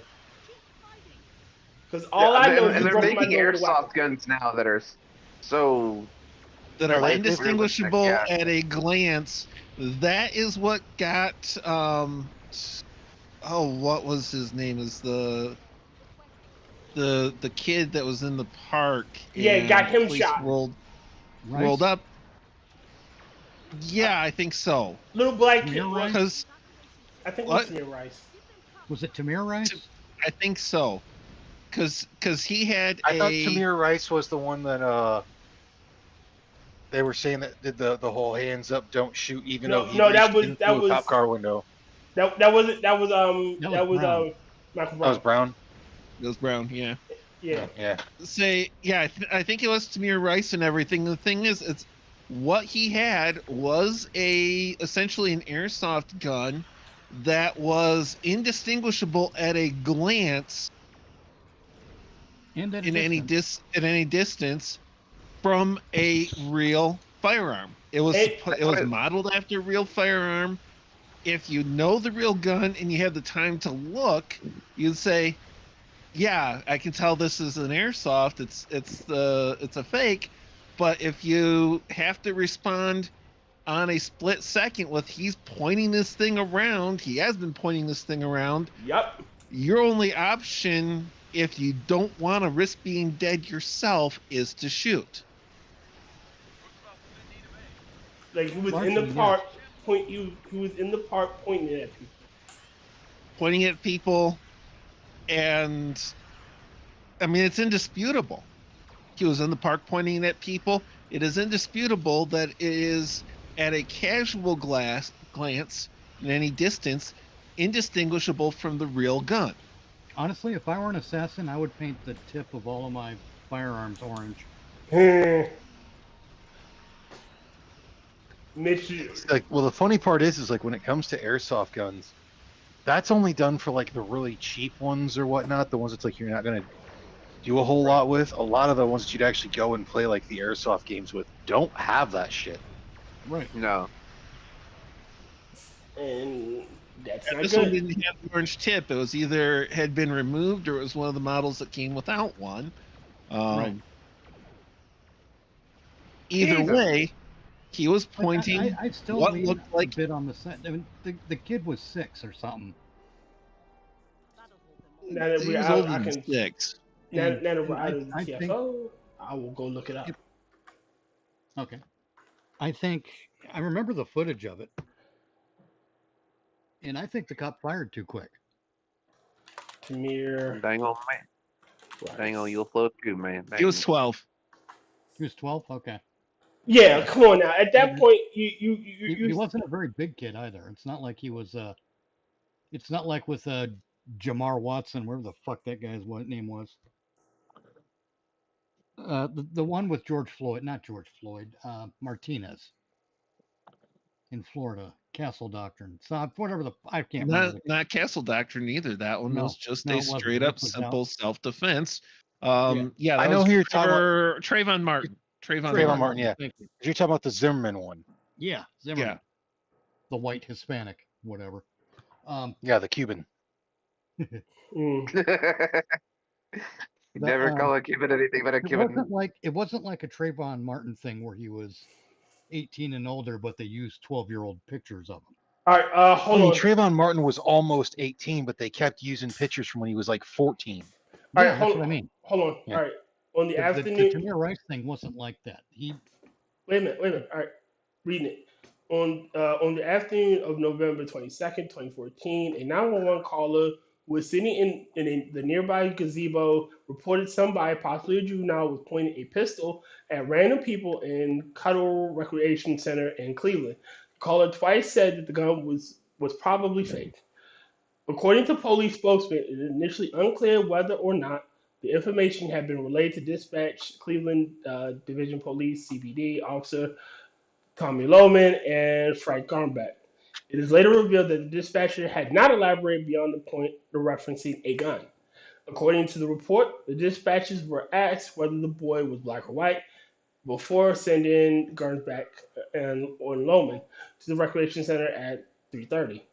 The actual recording of the phone call revealed that the dispatchers were asked whether the boy was black or white 3 times. The question had been repeated after the caller continued describing Rice's clothing. The caller then left the gazebo and Rice sat down sometime later. According to the information reported to the press on the day of the shooting by Cleveland Police Patrolman Association President Jeffrey Lohman, Lohman and Garnback pulled into the parking lot and saw a few people sitting underneath the pavilion next to the center.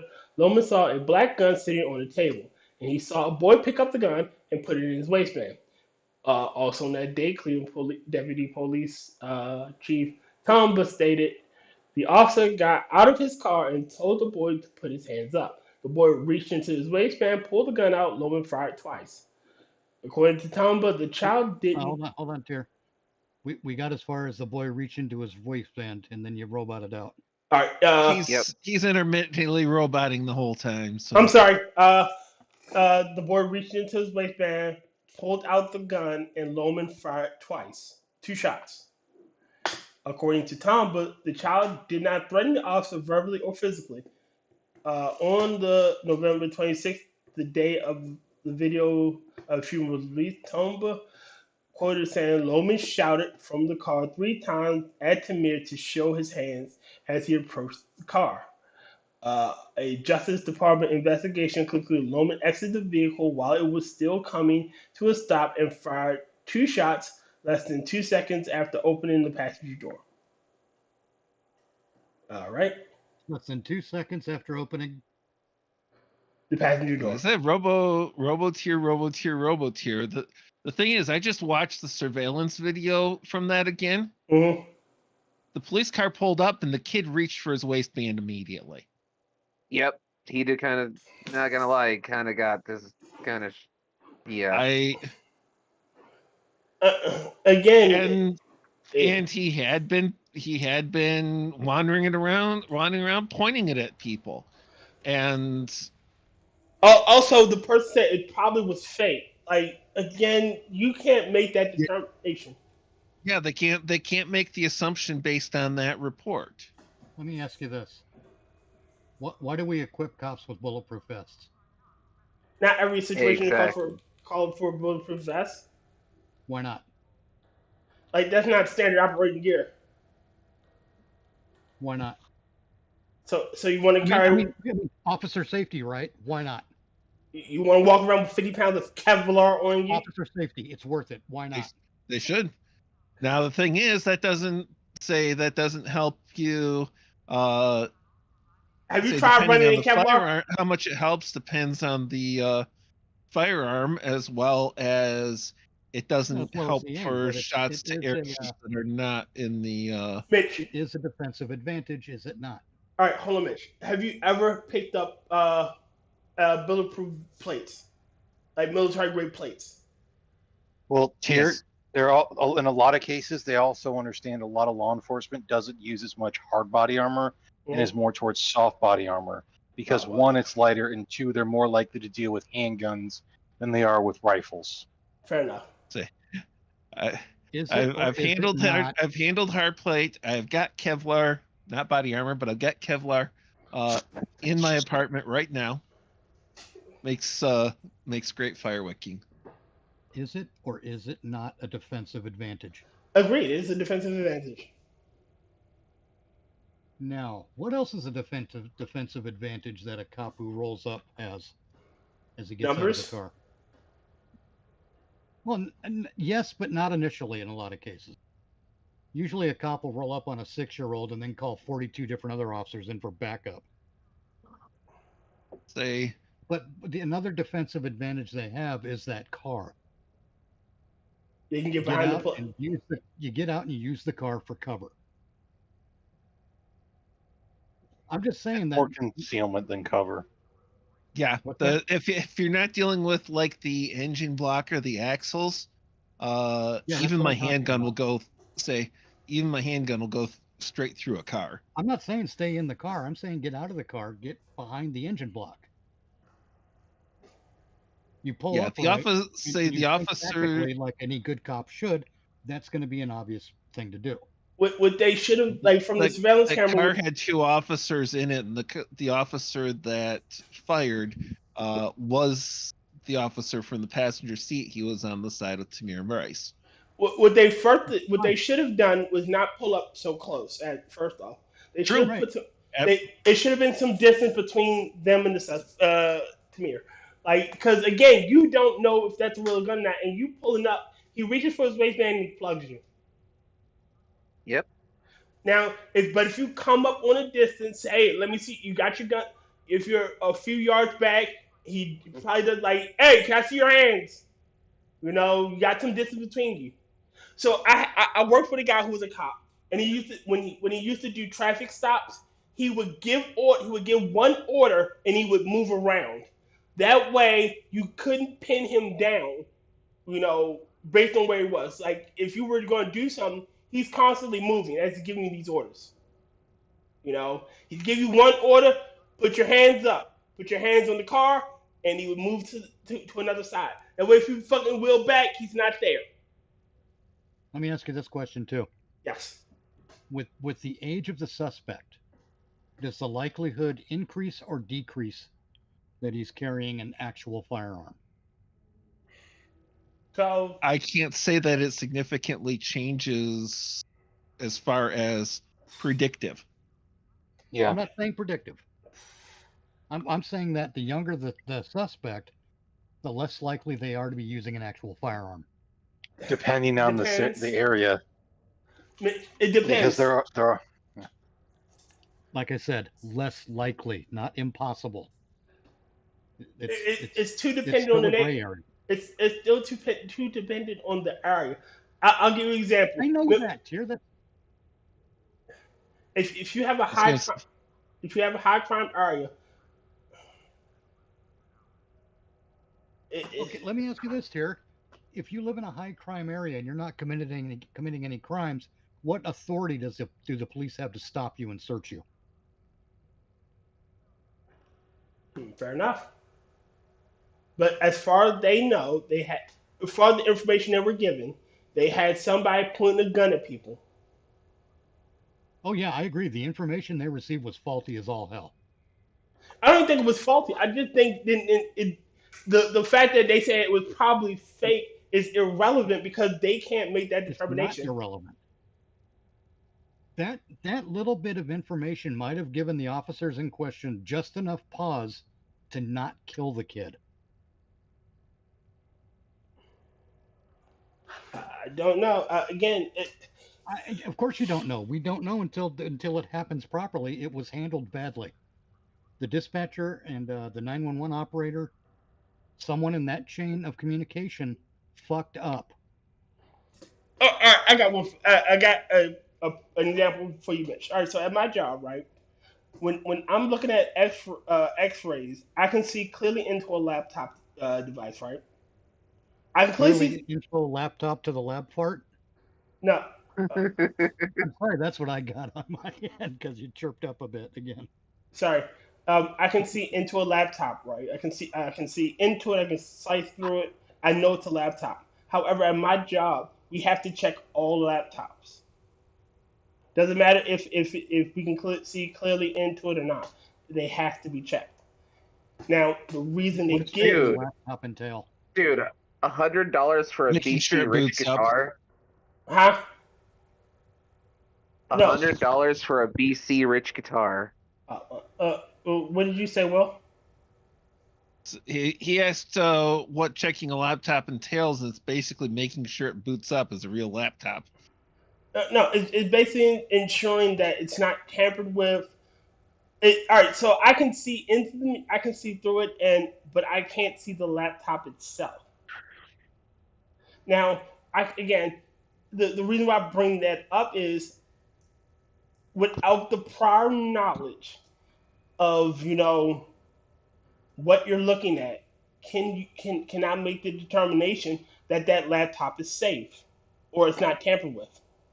No, I can't. I can't make that determination. I can't look from my X-ray and go, oh, that's not a tampered with laptop, so it's good. No, I can't make that determination. I have to open the bag up and look at it. And I'm going to say the same thing about the gun. You can't make that determination because, making that determination though. But the fact that they said it probably was fake is irrelevant. You can't make that determination. Never said anything about it being probably fake. He's saying that he believes the cop went to too rash of a judgment and automatically shooting. No, he's saying the missing information that the dispatcher didn't give them, that the gun was the caller said. I don't remember Mitch saying anything about the dispatch.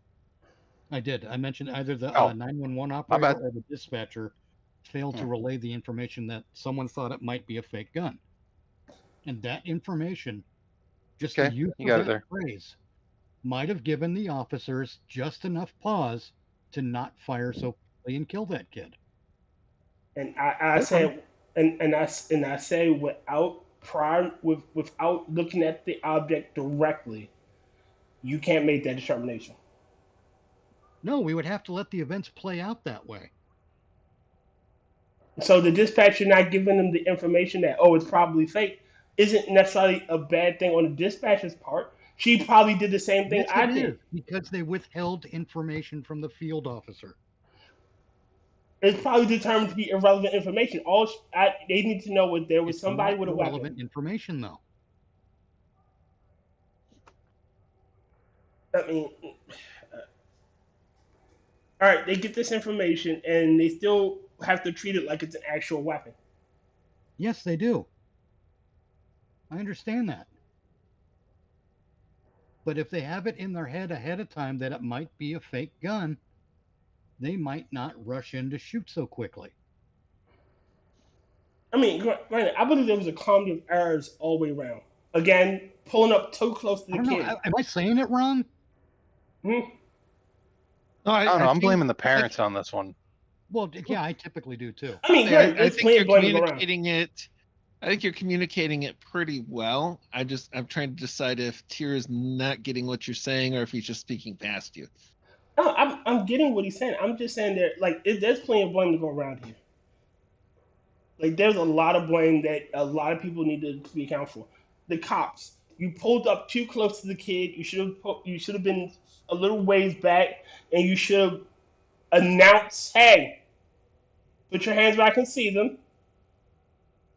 You know, don't Plus, make. I don't know. I don't think we got audio on that incident, do we? I don't think we. I don't got think that. we do either. Well, the reason I don't ask believe so is- because the video that I saw was This was surveillance cameras at the park. but this Right, was most pre people have audio. body camera. Yeah, that too.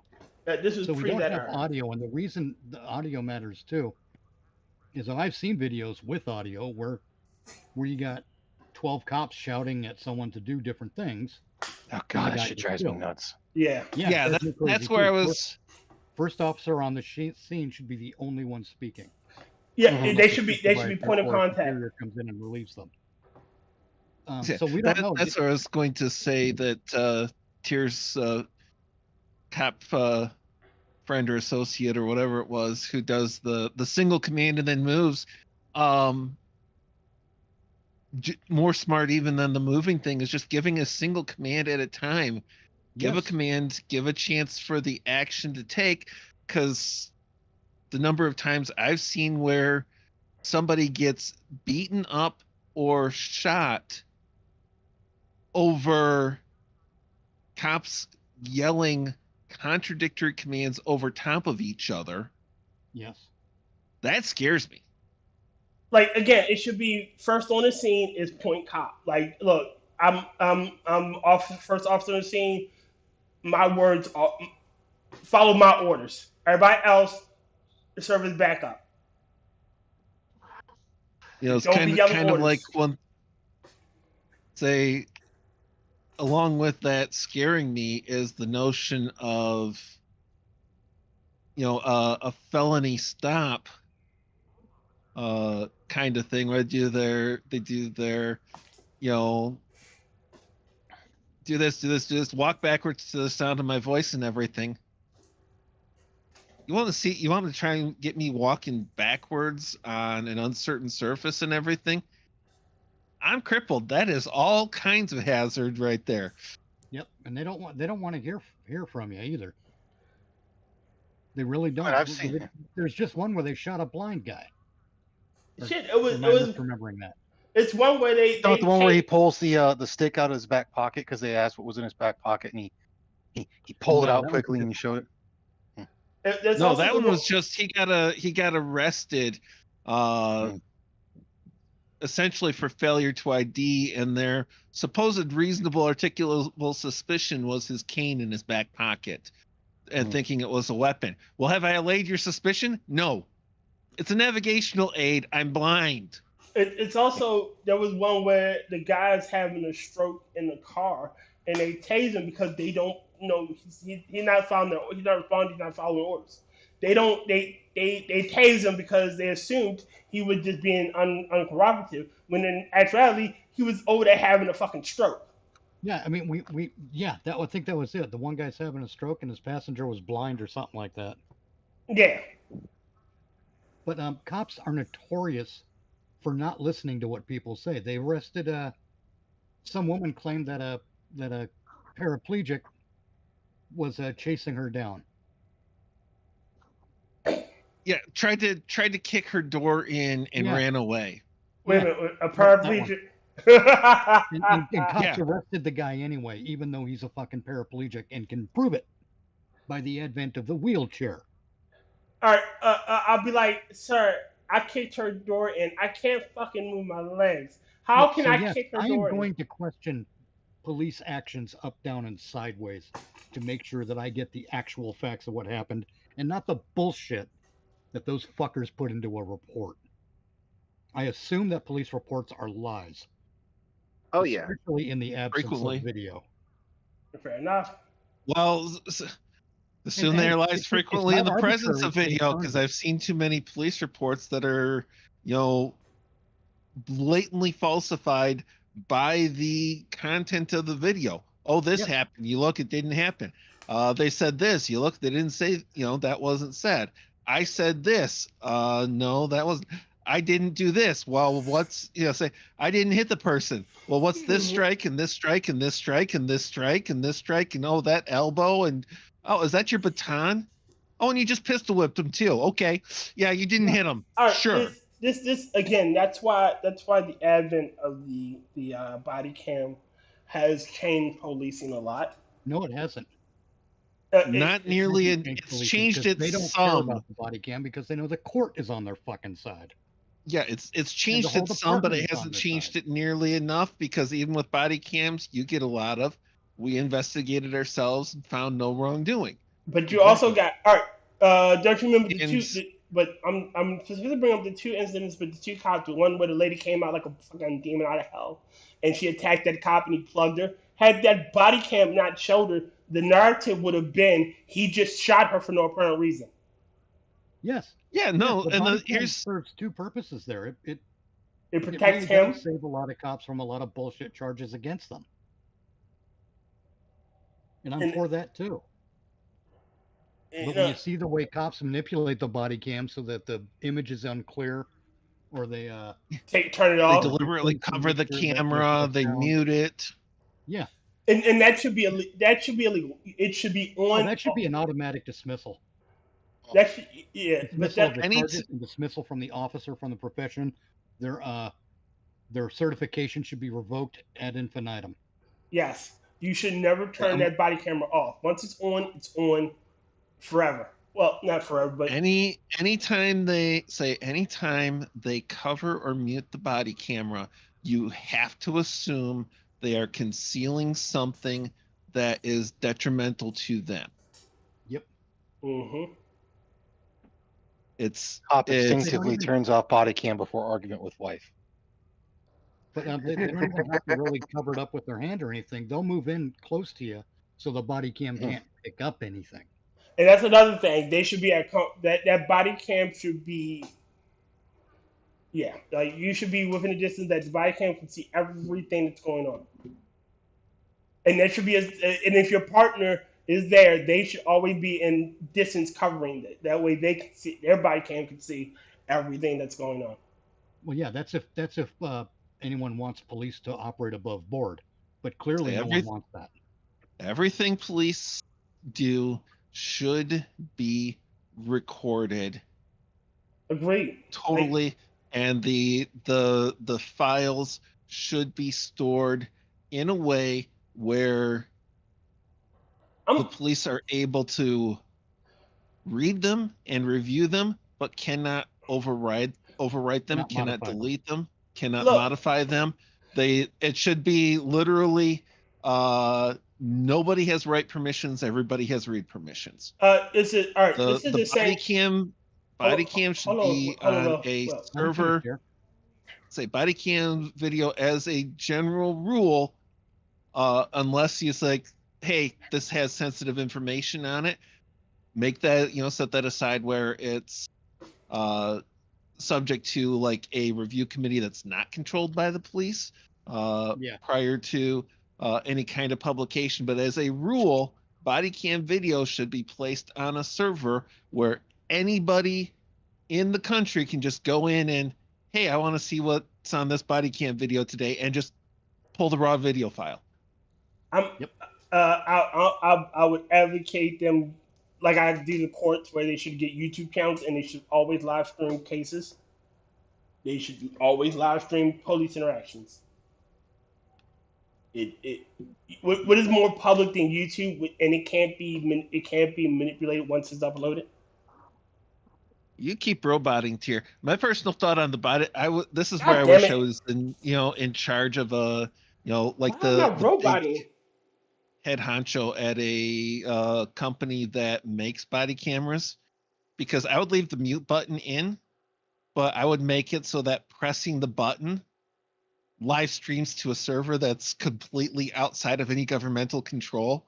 So when they hit the mute button to start discussing how they're going to do a frame job on this person, or how they really did violate this person's Fourth and Sixth Amendment rights, it is recorded for prosperity. Everyone to see, basically. Everyone to see. A simpler way to handle that might be to have an indicator flash on screen that the mute button has been activated, but the mute button doesn't actually mute anything. So that when it's reviewed later. See, I could go for that, except that they're as long as the video files are in the hands of the police, they're just going to go in and do a modification on that later too. Oh yeah, what I should have said is that as a double protection thing. Mm-hmm. For example, we do like what you said, where it's uploaded to a completely independent server for public review. But and of course we don't tell the police this, obviously. Of course not. But at the same time, we also have it so that if they do press the mute button, no muting takes place. Hang on, something on my tongue. Well, you shouldn't even have the mute button there. It shouldn't be a function of the camera. I'm all for having it there as a trap for the officers. Yes, exactly. It needs to be there so they think they can get away with something. I love how our conversation sounds like arguments to most outside people. We're weird like that. If somebody was listening to this like outside the perspective, like if somebody was listening to it, it'd sound like everybody's arguing, like talking over each other, but everybody's agreeing. But yeah, do like what you said with the separate server that's independent of any police agency, where the full thing is automatically uploaded, and also do it so that an indicator light on the user interface activates, indicating that the mute button was pressed and everything's recorded anyway, so that when it gets to court and the police department presents and the prosecutors present that evidence, and there's that bit that's cut out, then we get to go and pull up, or the defense rather gets to go and pull up the full clip and say, well, here's what really happened. And everyone on that side of the room needs to get fucking fired. Yeah. See, and the thing is, I would go for, get the, push to get the cameras everywhere. Just nobody knows about this until you start dropping raw video files on the defense, and then you publish the server. Yep. And you know what happens? It's like a Discord chat getting leaked. Well, all of a sudden, law enforcement starts operating above board again. See, I would go a different route. I would not have the mute button there. The mute button would not exist. They don't have a thing to do with that. And if the mic were to be tampered with in any way that would be outside of like an actual scuffle with the criminal, which means they would have to have an actual thing for that, they're immediately fired with their credentials being removed if the body cams are tampered with. Oh yes, absolutely. Tampering. So quite literally, no possible way to mute it or anything. But if they go and find out, the actual microphone on it's been tampered with, and that, but they haven't been in a scuffle in like 6 weeks, and they just got this thing yesterday. Yeah, guess what? You're fired. Yep. And then we're also bringing you up on criminal charges for destruction of public property. Wait a minute. Wait, hold on. Evidence tampering. Wait a minute. No. I want to be if they. Against rights. No, I'm not against rights. What I'm saying is, I'm advocating for the police rights, because if they didn't tamper with it, but they are using a tamper with machine, they didn't do it. Like, why are they being fired for a crime they didn't commit? What? All right. Rotten system is if it's tampered with and it's in your possession, you get fired automatically. No, because again, there are times where you don't have the radio. Well, here's the thing, Tyr. You missed is they could literally say, "Hey, it was in perfect condition when I checked it out today. Got on this call, got in a scuffle, it got knocked off, hit the pavement. It's got this damage here." Well, you've got the call. In theory, you've got the suspect from it. You would have had some content before the camera got knocked off and everything. You've got corroboration. You've got a reason for the damage to the camera other than tampering. Now, if you're not reporting those incidents, you just like, hey, I go out and it's working great. I get to this call and all of a sudden it's not working and none of those things exist. There isn't that excuse for it. That's when he's saying the action to be done against the officer. And I don't have a huge problem with that, with sufficient safeguards, because I'm against using I'm myself against false conviction. I'm against false convictions on all level, and that includes terminating people from a job of public trust when they did not actually do wrong. Right. All right, hold on. I'm using myself. Wait. Well, hold on. Let me explain this first. Using myself as an example, we at one point at my job we had to use radios. Now these radios were used by every group, and they were in, everyone that worked in my shift, and everyone that worked in my general area. Like 3 shifts, about 12 people, maybe 20 people, all using the exact same set of radios. Now, if say when I picked it up, I'm under the impression that it was working perfectly well. That's the impression I got, so I checked it out, and when I signed it out today, yes, it was working perfectly well. But in the midst of me using it, we found out that it's not working well. Who broke this radio? So if you're reporting it saying, hey, that's the whole thing. If you get into a scuffle and it's like after that, and it's showing that you didn't report that, hey, something's up with this equipment, it's been tampered with, that's suspect on you. Because like if, again, with using your own radios, all of a sudden it's not working, we think it might have been tampered with, you go to think, hey, this radio's not working, something's going on with it, and I don't know. That's you reporting it though. But you don't know it until something happens to where it's not like you can see the body camera footage at the time. You don't see it in real time. You see it after the fact. You don't know that it's been broken after the fact. There are, if there are ways to check this. Absence in the report don't match that footage. So one of the things here, and you're talking essentially apples and Brussels sprouts. They're both food, but otherwise not comparable. They are comparable.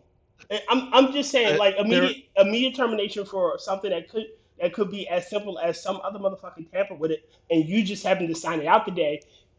They were hoping to get this shit, but you got it before they did.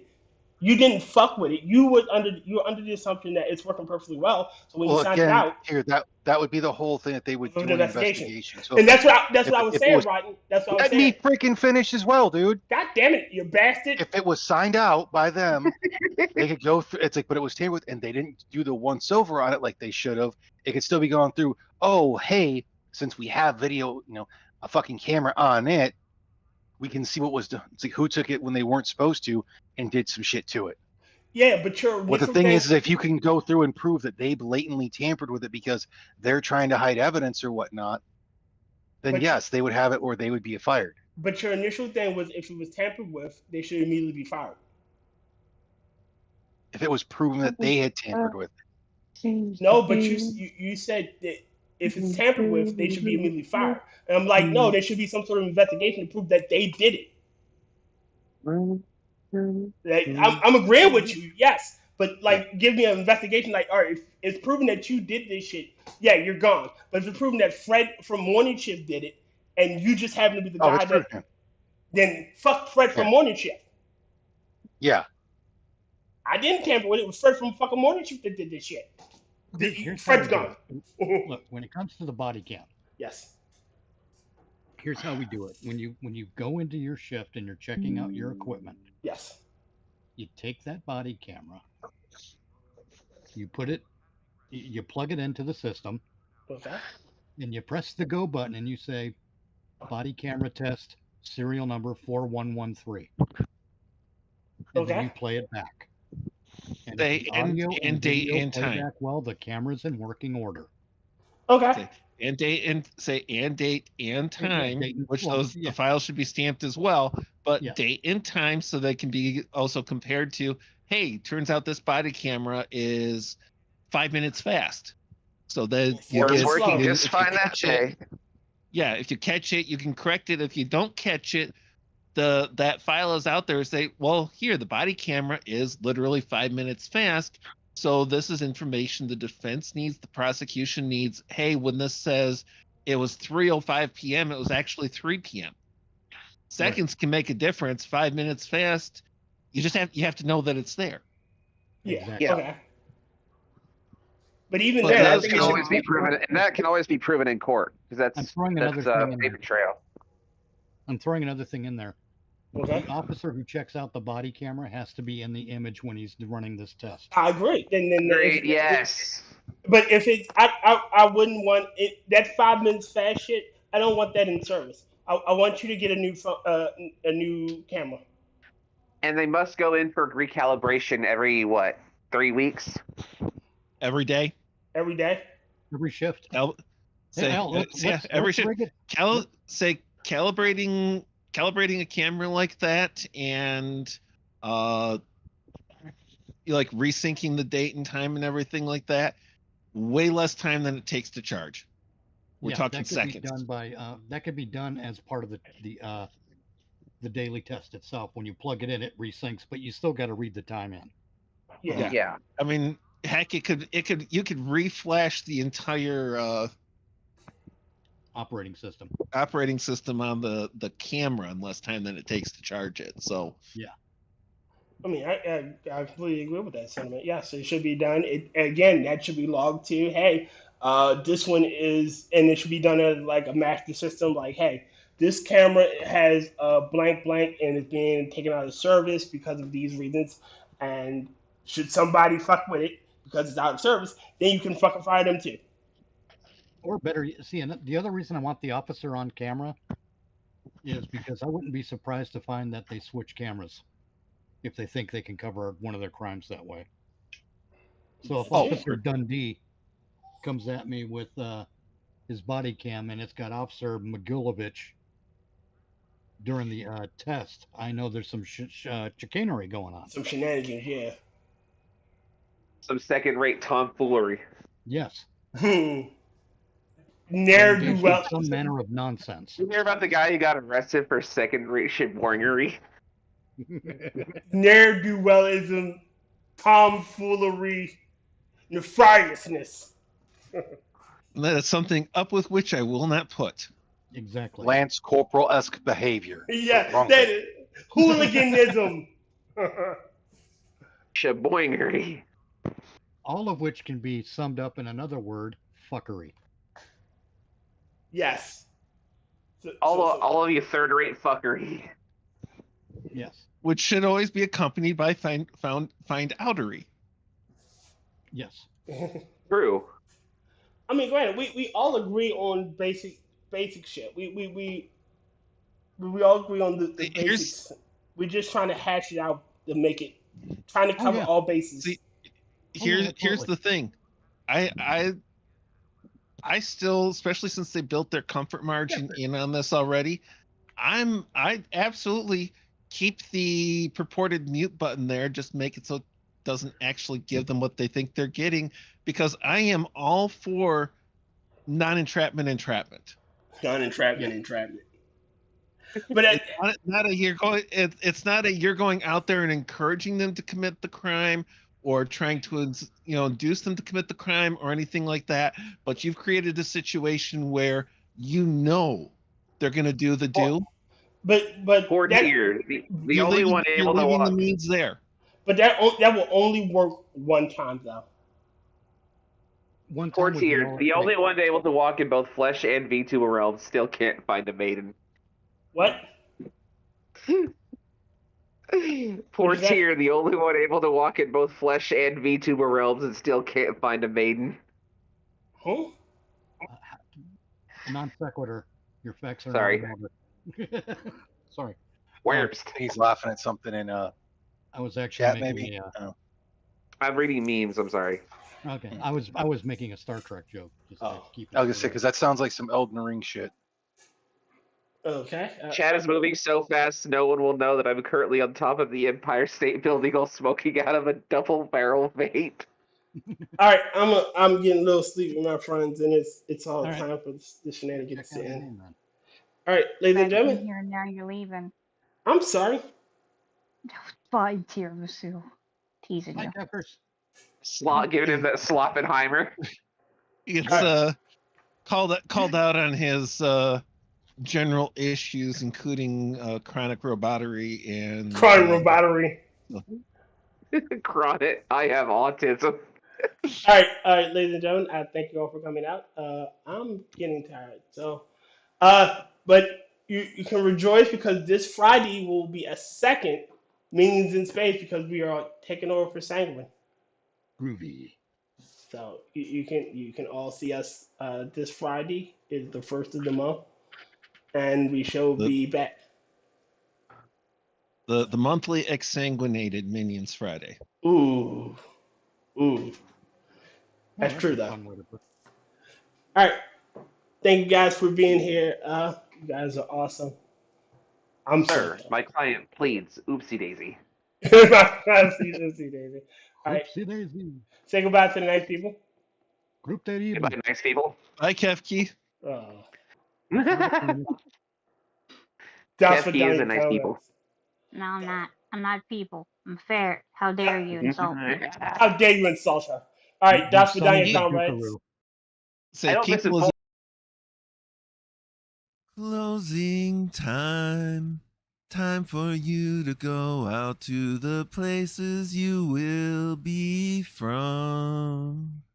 I know who I wanna take me home. I know who I wanna take me home. I know who I wanna take me home. Take me home. Closing time. You don't have to go home, but you can't stay here.